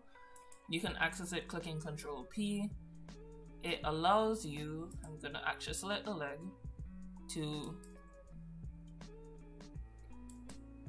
create pins on an object. I believe it's 3 pins on this. I'm about to check. No, it's only 2 pins. So I'm actually gonna add another pin, which is my 3rd, and just shift it into position. And this pin tool is what I'm gonna use to control all the bends in the object. So I'm actually just gonna grab a pin tool. Now you see I can do all the wibbly wobbly timey wimey things that I want to do. I can go real Mickey Mouse style on it. So we're just gonna do the same thing with the right leg.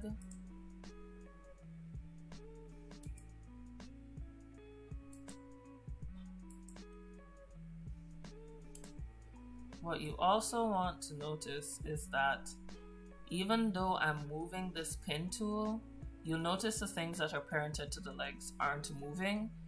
It's because it's distorting the shape. It's not actually registering it as you moving the shape. So always make sure that you adjust the parented objects when you adjust the pins so that they look natural. So now that we have that, we're gonna go over to the first position. And with that leg, well, first things first, we need to save the pose. So in this leg, in mesh, deform, and all 3 of these puppet pins, I'm going to create a keyframe.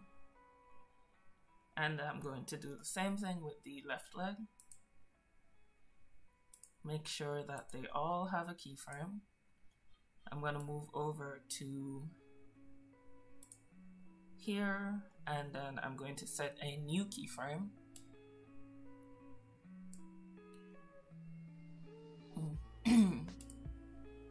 So just like that, I'm going to click the, since I'm on the right leg right now, I want to click the left leg with those puppet tools. And this leg's gonna be very straight. It's right before you hit the ground. So now I need to adjust the shoe. And more specifically, the sock next to the shoe. So the shoe's right here, the sock's right there.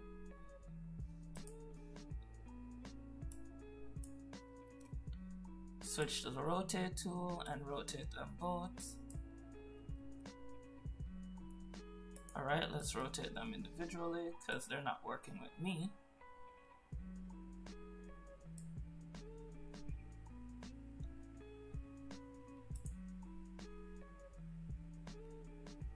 Alright, let's move that down.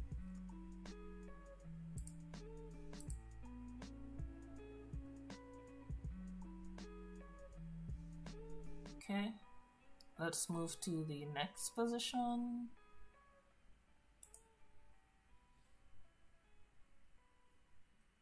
Alright, the reason it looks so weird, simply because there's no puppet tool there. So we're gonna hit the pin, we're gonna straighten out that leg.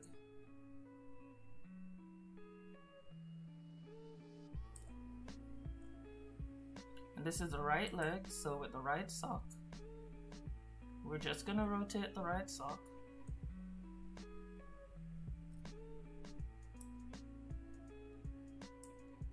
Then we're gonna rotate the shoe.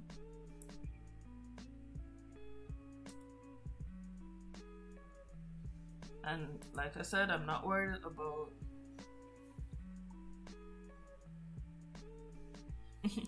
okay. Sleep well, fun, and thanks for stopping by. Okay.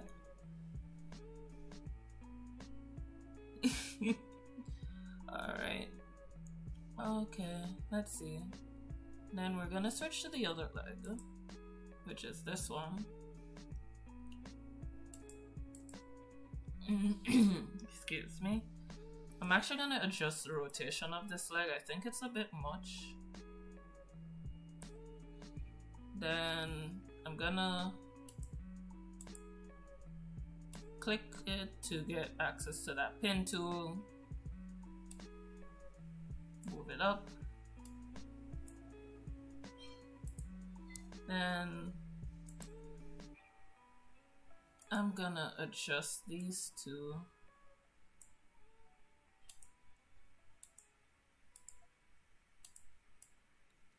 Move view.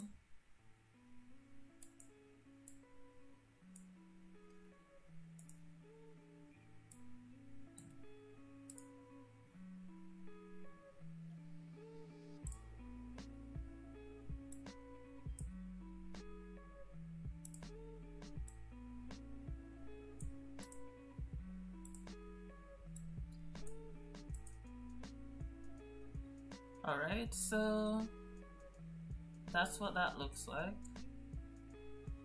Now, that's just the first step. That's not an actual run. It's literally just the first step. So we're here. And I'm actually gonna go here. That looks a little bit messed up. So we're gonna just hit R. Rotate these guys.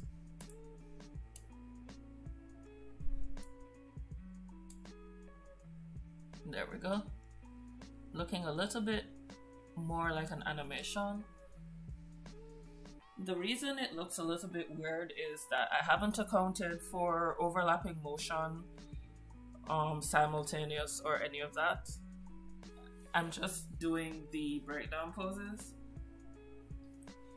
When I am finished, I will move these socks a little bit later down so that it looks more as if the socks are responding to the legs and not just moving along with it. So that's one step. Two step, I actually need to put a pose in between these, and this is the passing position, and that passing position is going to be, in this case, give me a sec. Give me a second. Whoa, what are you doing? Rude.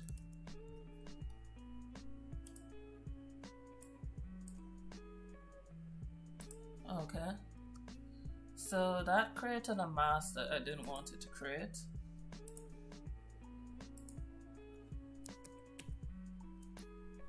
Layer, new, shape. What I'm trying to do is create a background so that I can see the ground on this.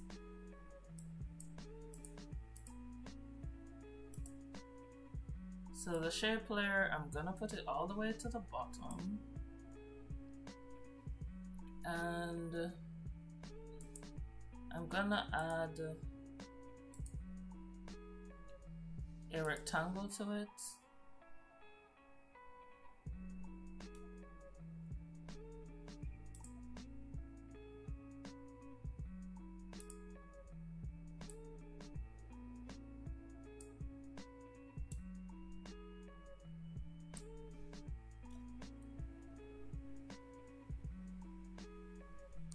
Now, After Effects has a lot of shape layers. Technically, I could have made this entire character in After Effects, but it's easier to make in Illustrator, and frankly, I find it a bit more fun.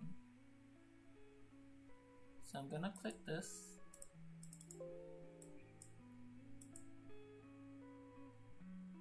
Position roundness. And this shape layer is not working with me. It's supposed to be white. Instead, it decided its own business.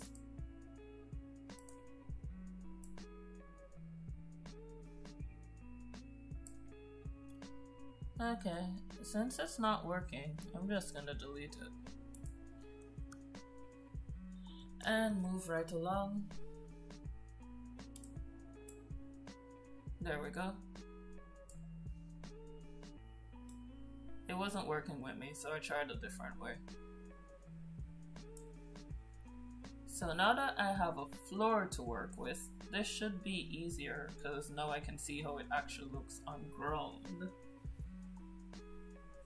So I'm gonna just lock that, go back to that, and yeah, it's looking really, really weird. And that's because I'm missing a few poses. I'm missing actually 3 poses. This is the contact, but I'm missing the pose where the foot comes down. But right now I'm just gonna be concerned about the passing position. So in this one, that feet is moving to the, this foot is moving to the back.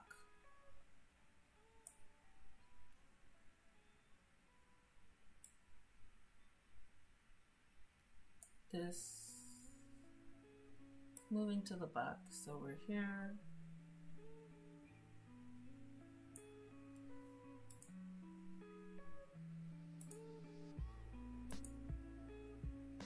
We're here. What we're trying to do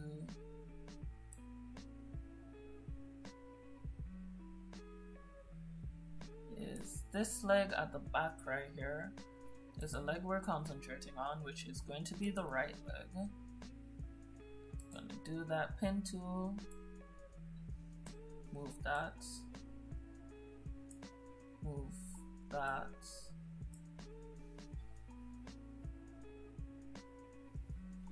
Now we're gonna move both of those shoes. I'm actually gonna hide the left leg for now and everything related to it so that I can focus on these two, which is the right sock. Whoops. The right sock whose position I need to move.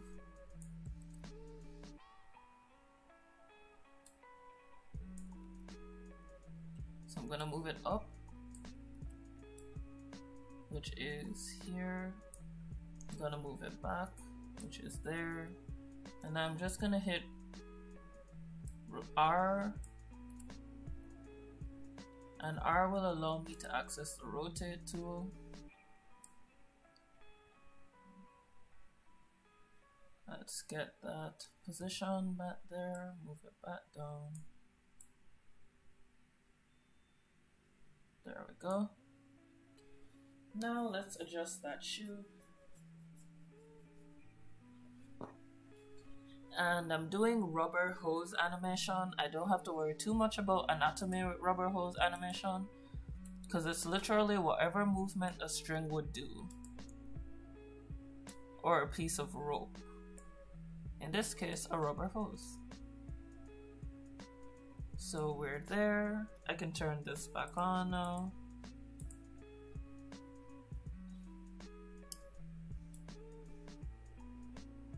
And yeah, I knew it was gonna mess some things up.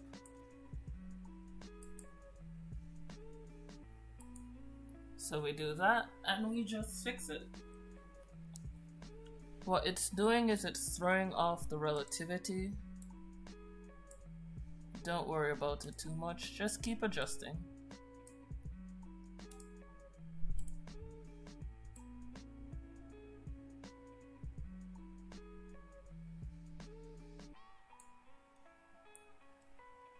And this should actually be straight, so I'm actually gonna get the pin tool on this.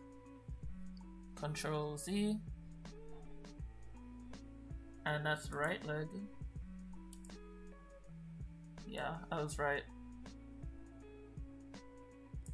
The shoe is in the right place, it's the leg that was giving issues.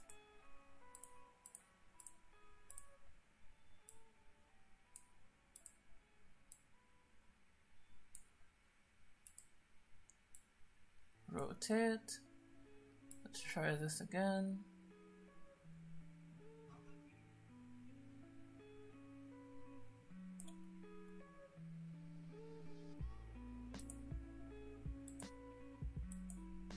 Okay, so that's a passing position.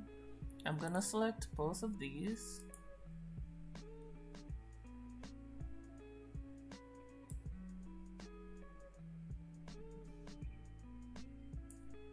And there we go. The very first one is a little bit off as well. Adjust.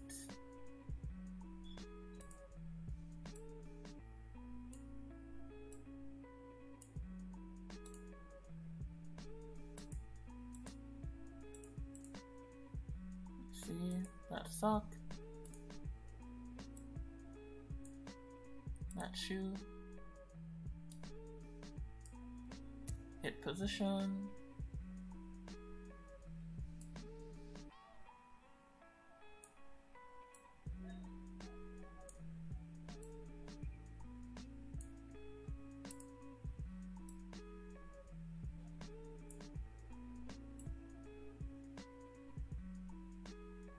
Okay. So now that shoe looks a little bit more natural.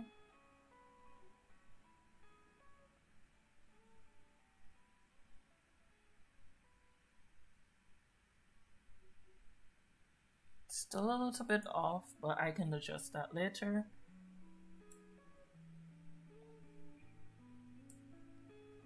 No, I can't adjust it later. My OCD won't let me.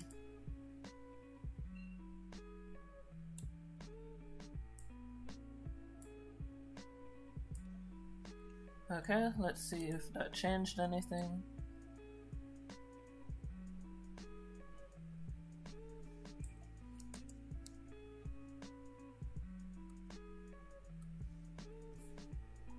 Okay, so the pins are a little bit out of their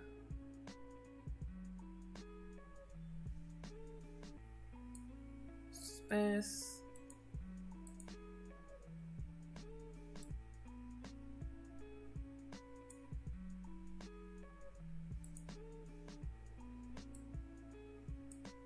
There we go. Better. So now we've got a smoother animation just using the pin tool, the puppet tool. I call it the pin tool. The puppet position pin tool and the position and rotation aspects. So you can get a nice rubber hose animation by using the keyframes. I still need to do the other two poses. I'm doing a 5-pose run. So there's going to be the 2 extreme poses, which are the contact poses where he makes contact with the ground. That's that pose and this pose. Then there's going to be the passing position. The passing position is where the weight transfers. So at this position, all the weight is completely on this foot.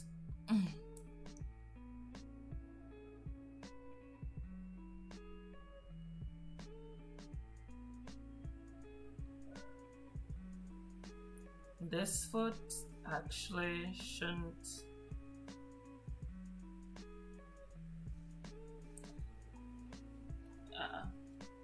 We'll see.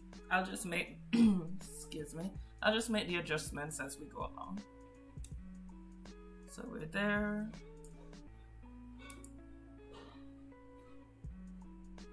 And here. The second pose I'm going to need before even the passing position pose is, actually, let's grab these. Let's grab those. I want to move that more to the center. Edit that pin on the right leg.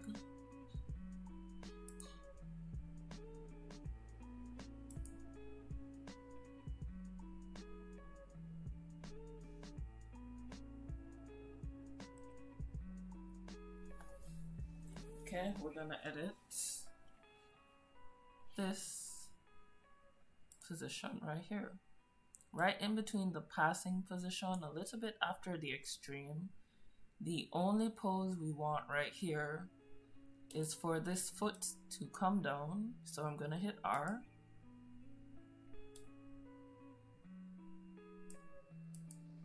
This is gonna shoot forward, and in pin, we'll Control Z that last one. In this left leg,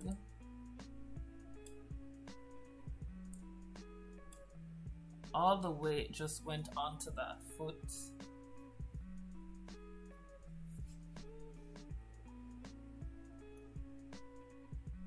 And that is the weight of the runner, or the weight of Grandpa.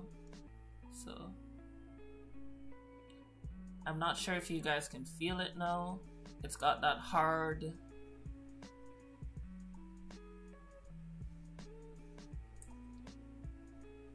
hit to it.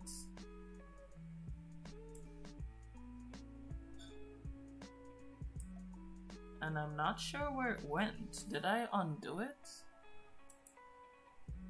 That's a passing position. Yeah, I think I undid it by accident. Whoops. Or maybe if I do... Nope, I totally undid it. So let's do that. Shoe. In a brand new position, shoe is going to be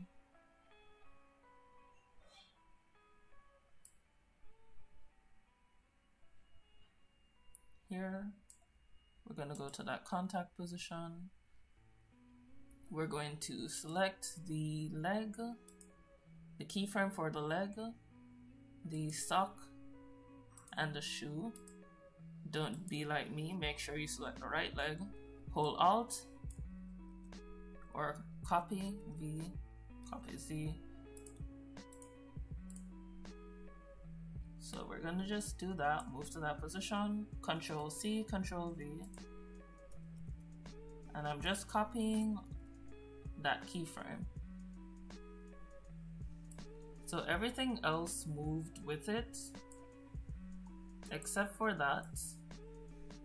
We've got that position, we've got there. And I want it to stay there. So this here, here. No, it's still moving. What that means is that I need to go select them, go to keyframe interpolation, and I need to change this. Usually it says continuous Bezier, since it says linear. I'm gonna put hold and see if that changes anything. It doesn't. So I'm just gonna undo that.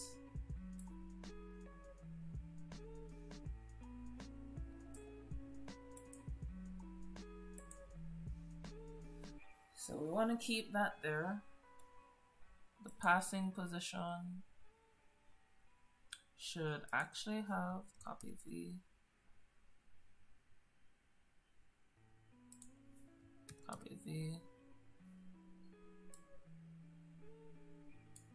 Is this the right foot? No, it's not. It's not the right foot. That's why it's giving me so many issues. This is the right foot, and I am looking to work with that left foot. So I'm gonna get rid of all of these. I'm actually gonna make the right foot disappear right now. The layers with the right foot disappear so that I can only focus on this left foot. And again, I did that using the Shy tool.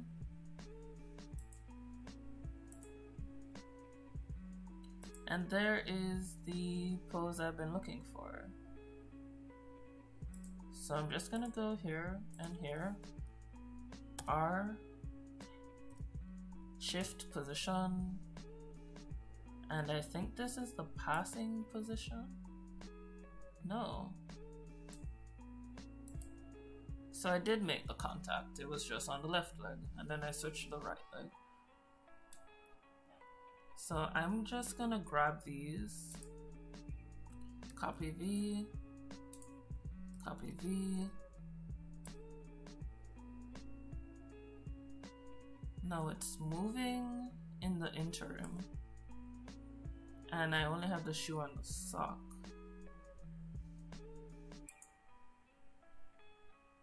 So it doesn't have its autonomy because it's connected to the leg. What am I going to do about that? First things first, just double checking that this is linear. The leg is still moving, the leg is causing it to move. So what I'm going to do is within this time period, I'm gonna cause the leg to freeze wherever it was right here. So I'm gonna copy that, copy, come over here, V, let's see. So that has a little bit more weight to it, and now it pushes off. So what I need to do is I need to edit the animation of the shoe so it doesn't look as if the shoe is just skirting along the edge. It needs to look like it's pushing off. If you have any questions about what I'm doing, just let me know. And if you're having any problems where you can't see what I'm doing, also let me know.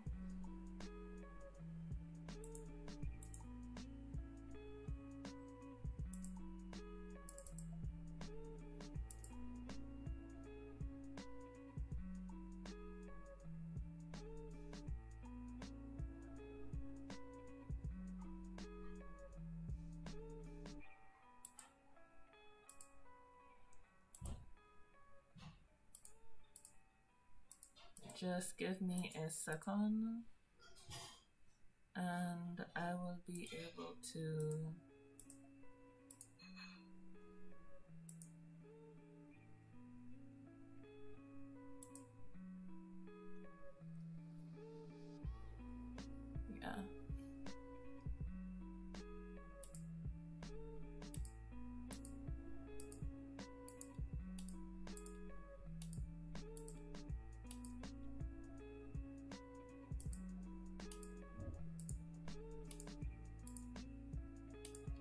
Alright, so I just noticed this isn't actually showing you anything I'm doing, which I wish you guys had told me.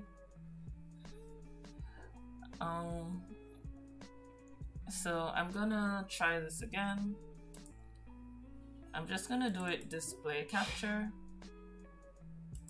because I'm not quite sure what's causing the issue and I don't really have time to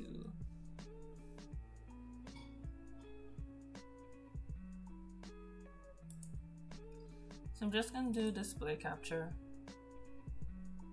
add source, add new source, done.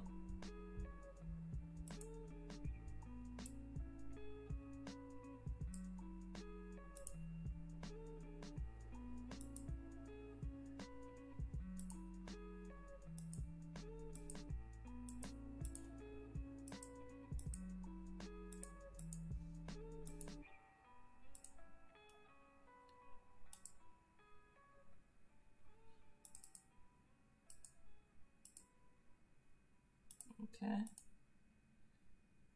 And That's not helping me either. So I'm just gonna transition. We're gonna take a bit of an intermission.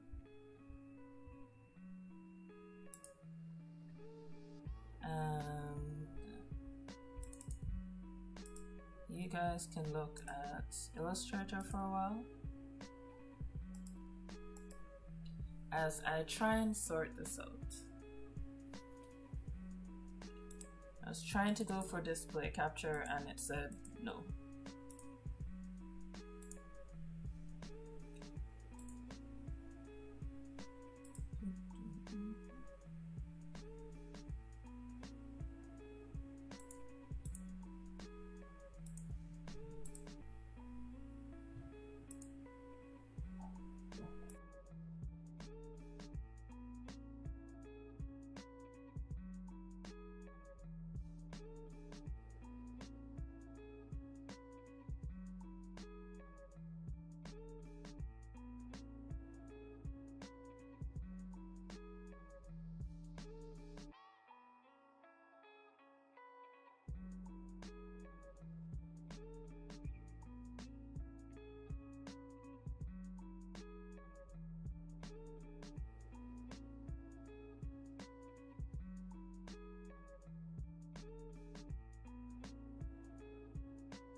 Okay, so we're not having much luck on that end in terms of this, so I'm just gonna do that to half.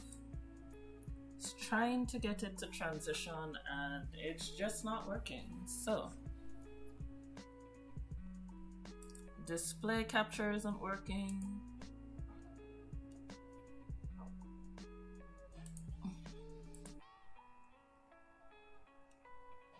I'm gonna try display capture again. If it doesn't work, then I'm probably going to have to try something new.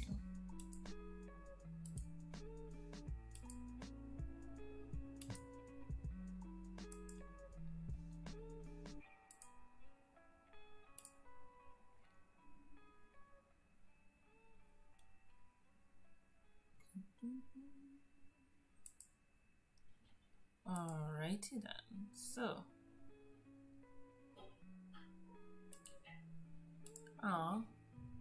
well, it's looking like I won't be able to fix this for now. So if you guys have anything you want to ask, I'm just gonna leave it there. What I will do is I will create a non-live version of this tutorial so that you can see everything that I thought I was showing you, but apparently didn't show up.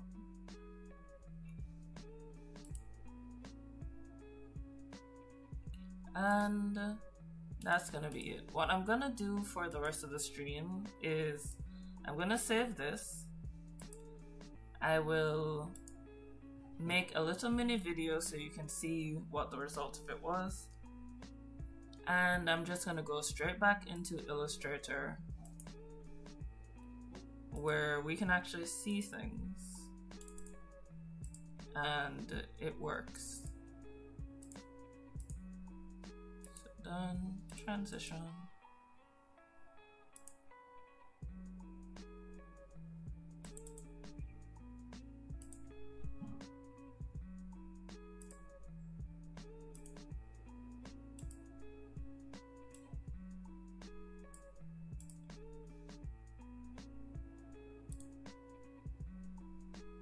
Alright, so we're back in Illustrator. I'm just gonna do some more of these characters until the end of the stream. That's about half an hour. I apologize for what just happened. I will troubleshoot it and we will see if we can't make that better. So let's just go back into the characters. And you guys can submit ideas for what you want to see. I'm not quite sure what's going on with Streamlabs or if it even is a problem with Streamlabs. It might not be. It might just be a problem with Aftereffects. So we're just gonna do that. Create a brand new layer for it.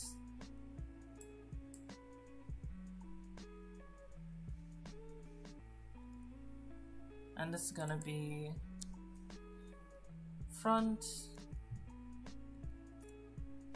male, okay, front, confused, sure. So we'll try that at another point in time.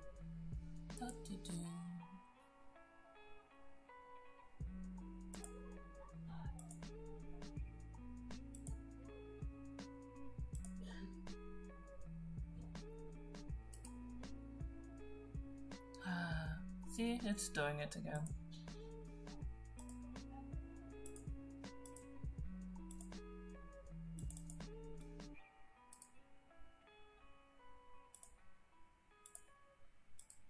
There we go. Now you can see everything that's going on here. This is just an intermission while we try and fix our little technical problem with After Effects. And it might be what we're seeing for the rest of the stream, so I'm just gonna make sure I zoom in really close on everything while other people deal with what's happening with After Effects. Also, I want to introduce you guys to the other person who helped me. Yes, to the other person who helped me design Peach Town. So, for those of you in the Discord, you know Peach Town. We have the little emojis of Peach Town. There was another person involved in the design. Her main contribution was making sure that I didn't toss my sketches away, because I really wasn't gonna yeah, I wasn't having it. I was just gonna go, okay, it was a nice sketch, let's just you in the trash. But she talked me out of it, so you have peach time thanks to her. She's not here right now, and it's not Neenoo. But when she has some free time, I'll introduce you guys to her. So let's do that. I've got that runner. Let's get this runner. And this doctor. Oh, I think I have this doctor. Let's take this doctor. And let's take her. And she also loses her eyelashes. Why? Why are all these girls losing their eyelashes? Don't you like having eyelashes?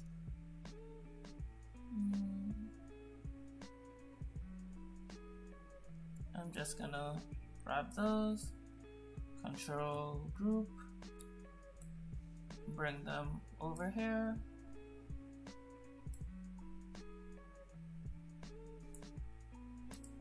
And there we go. That's all 9 of the characters that are in the scene.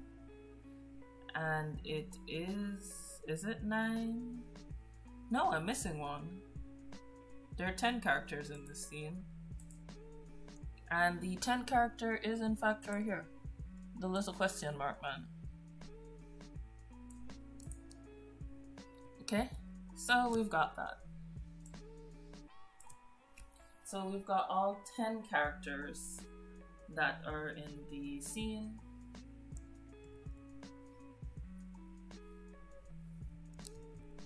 And only about only about 2 of them are gonna need, these 2 are gonna need to be put in a T-pose. This can basically stay, it just needs to be put in a file by itself. Each of them will be put in a file similar to this one so that I can import them by themselves and just drop them into After Effects. Yeah, so the person who was trying to sort out After Effects for me, yeah.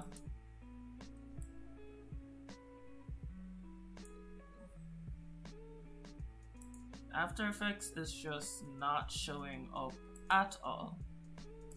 So what we're gonna do is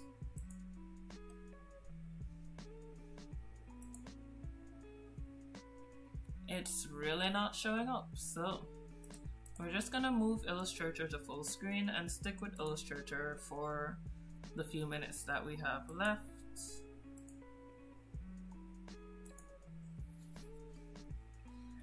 And that's gonna be that.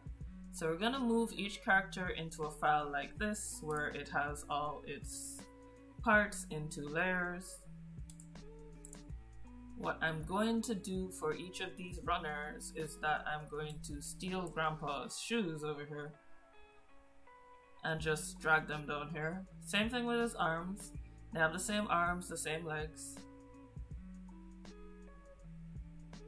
And ditto for this jumping one right here. I might not straighten out his hair. I'm definitely gonna move these onto different layers though. So I'm gonna close this one. I'm just gonna show you how I got Lockdown to behave itself. I put it in its own file. This allows everything to be on layers of its own. What I'm gonna do with this is that I'm gonna actually take all of these and hide them.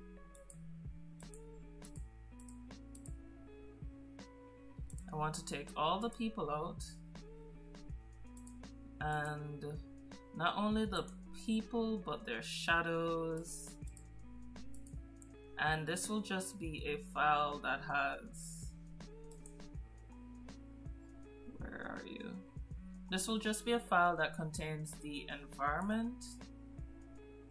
I don't want any of their shadows, I don't want any of that. So I'm just gonna select them.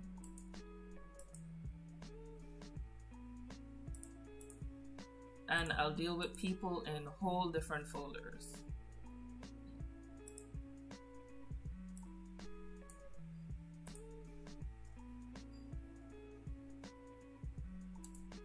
And this is the middle ground, so I'm just gonna turn it off, see what it consists of.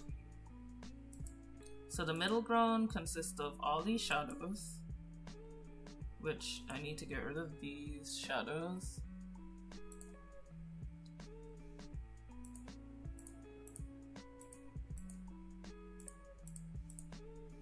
Oops, no.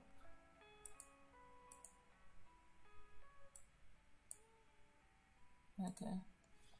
Just select the shadows that I need to turn off. These.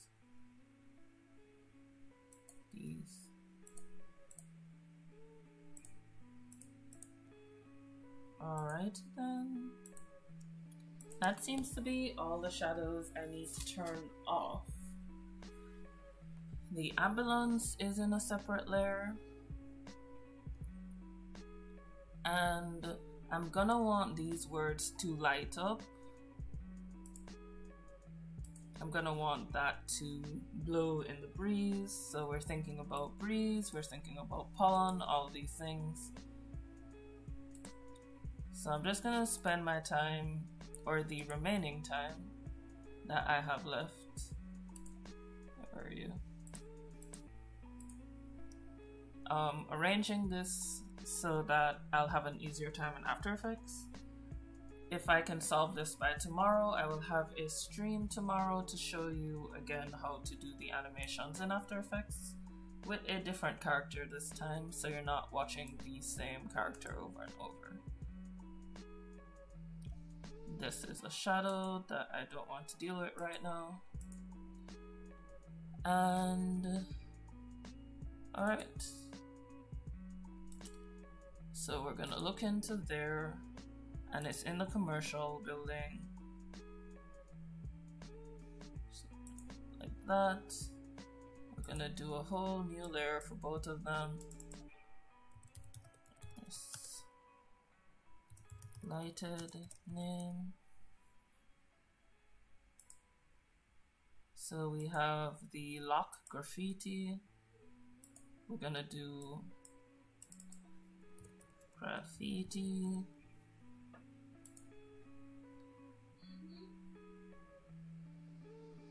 And these we have here.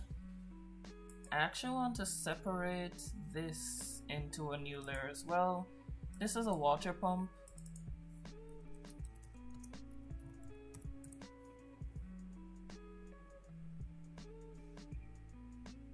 And since I can't do what I plan to do, I'm gonna create a car. Just gonna create a little car until then. So, how would one create a car? How does a car look?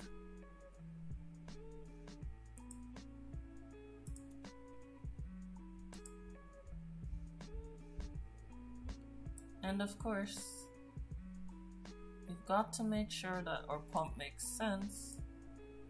So I'm just actually gonna delete that. Our car makes sense. Do that. Do that.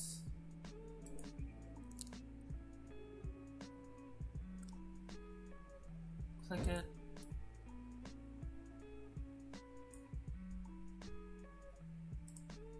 Do that. And I like playing with the strokes of Illustrator, so I'm gonna actually move this stroke up to 3, 4. And what I can have happening in the animation is that I'll just have this car, and it will drive here, drive here, drive here, drive here, and drive here. I think I'll make about 3 versions of this car.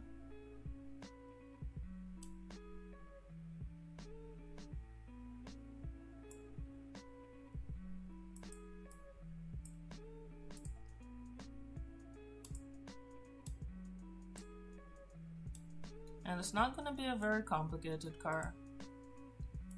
Very simplistic, just like the ambulance.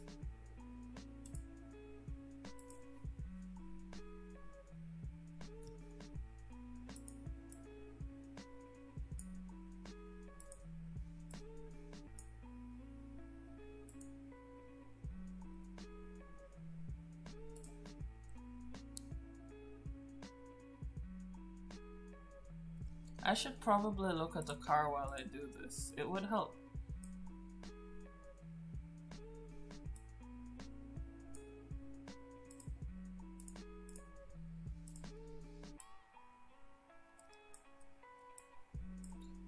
One thing I love about Illustrator, I can work off the canvas. And I do that frequently, work off Illustrator's canvas. So you be like that. You can also create bumpers.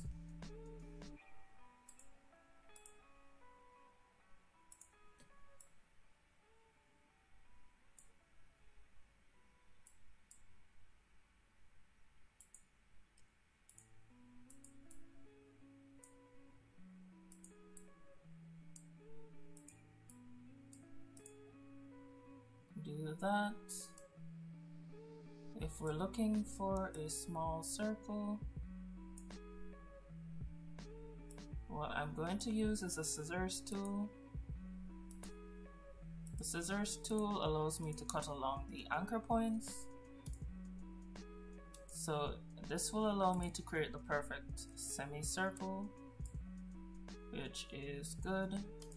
What I'm going to do now is I'm going to click on this. I'm going to go on Object. I'm going to go to Path, and I'm going to Offset Path Preview. This is 10. I'm going to bring that more down to 5.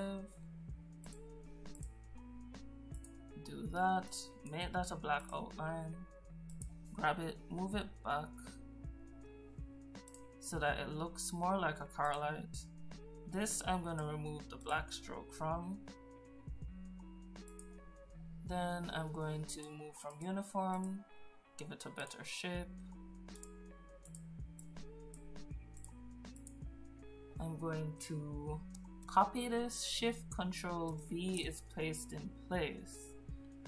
I'm going to select an effect. It's going to be stylized, the scribble effect. Preview. I'm going to need to cancel this because now I can't see it. I'm going to change the color of this one to black. Then I'm going to go back to the effect, stylize, scribble. There's definitely, the spacing is way too tight, or rather no, the spacing is tight, the width way too much. There we go. Okay, I'm just gonna leave that at 0. I'm just playing around right now, going into appearance so that I can access the scribble.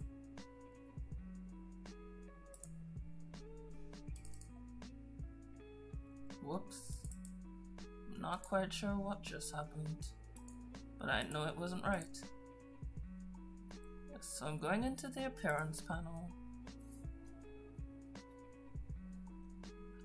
And there we go. The stroke width is 0.1. I'm gonna play with the curviness a bit, see if that works. I'm not liking that. Let's try Monarise. Tight, zigzag, sketch, dense, childlike, sketch. Okay. So far, Swash is looking like a good one. Tight is also looking good. I'm gonna work with Swash for now. I'm gonna make the stroke width 1. I'm gonna leave it like that. And that's the headlights. I'm gonna move you here, move you down.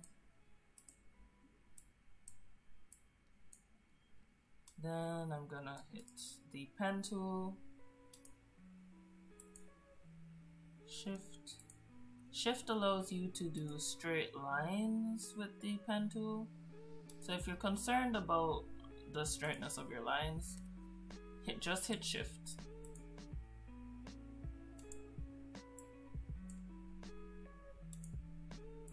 So we're just creating a corridor. I'm not sure what brand car this is. I am not even sure I care. But it's gonna do something. That's the car door. Then I'm gonna go into rectangular tool. Zoom all the way in. That gives me that circular. I'm gonna make that all black, thinking the bumper should be. And I am lying to you. I should probably make this, give it some green. Maybe the car is green. Who knows?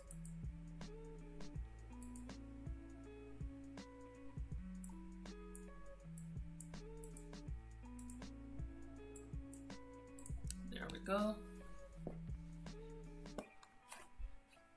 So what we're gonna do with this is we're gonna up the stroke. We're gonna knock that fill out. And then we're gonna come in here with the rounded rectangle. That's gonna be black.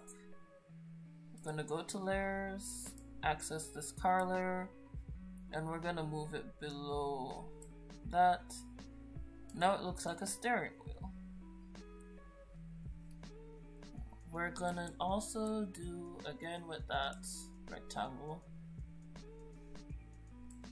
Now we're gonna do a regular rectangle, knock that out for a bit, go with our direct selection tool, zoom in on it, and we're gonna move that a bit forward.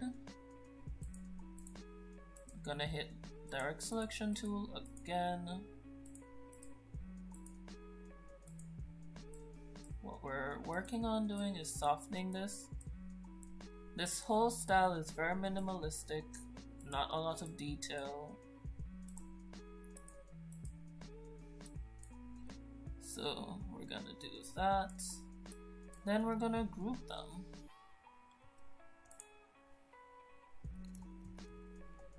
And since this is a group, we're gonna move it here, rotate it, and then we're gonna move it below. And just like that, it looks like a car seat.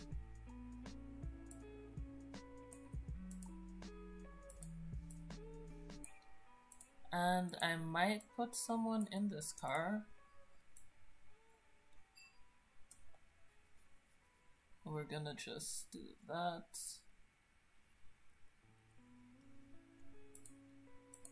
I'm gonna select this and object, transform, reflect, hit preview, and that's gonna be horizontal. And then we're gonna do the same thing, transform, reflect, vertical. And the reason I did it that way is because I wanted it to line up better with the, there we go. Then we're gonna just click Control Drag.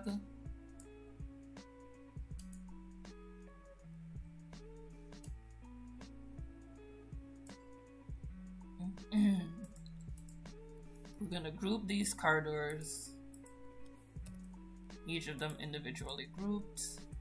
Move this up so that it makes more sense. On the stroke, we're gonna do that.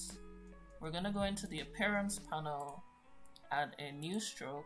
That new stroke is going to be white. And then we're gonna up it. I don't like how that looks, so I'm gonna delete the stroke.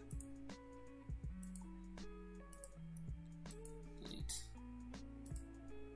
Let's make this white instead. It's looking... I also don't like that. So I'm just gonna... I'm gonna use the eyedropper tool to make that one look like that one.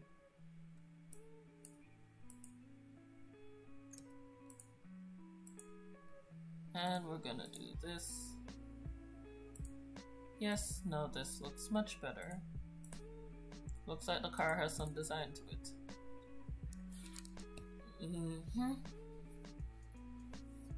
Now we've got the one car. We need wheels.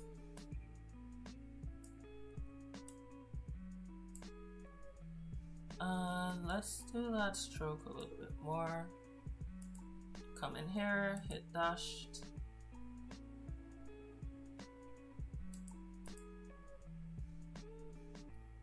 I'm just playing with the rounded joints. If I do it at cap, it looks like that. If I do it with round, it looks like that. Thinking round will work best. Will work best here. And do like so. Cancel. Do that.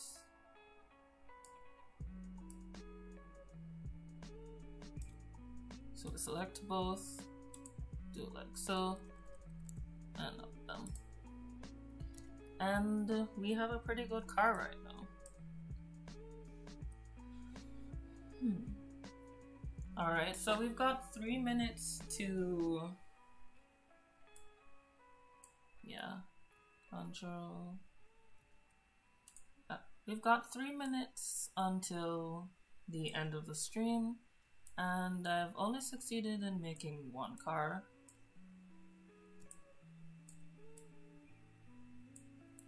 But if I go to layers, I'm just gonna turn all the characters back on.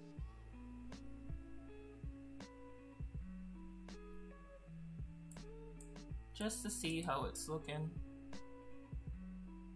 Did I turn them off or did I delete them? I really hope I didn't delete them. Don't think I did. Maybe I did. Oh well. Oh no, no I didn't delete them. They're in... Where are you? Mid-ground.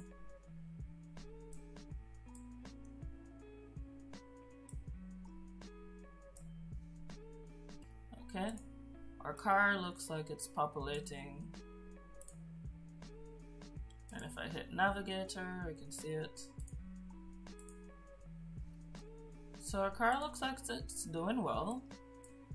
It looks like it's about the right size too for a car. So what I'm gonna do is I'm gonna move it over here. I'm gonna create a new layer, a new car, move that back, grab this layer and move it all the way to the below the background. And wrong one. Okay, so the car is... So I just need to make it small enough. And we're gonna move it above the background. Make it small enough. And now you've got a car parked on the road here. And those can move. So that's really all I'm gonna end with for tonight. It's currently 9:59 p.m. Thank you for stopping by. And I'm gonna probably do some... Yeah, I'm gonna probably do some research as to what on earth is up with After Effects. And see if I can't get this tutorial done for tomorrow. Thanks for all your support, guys. Love you.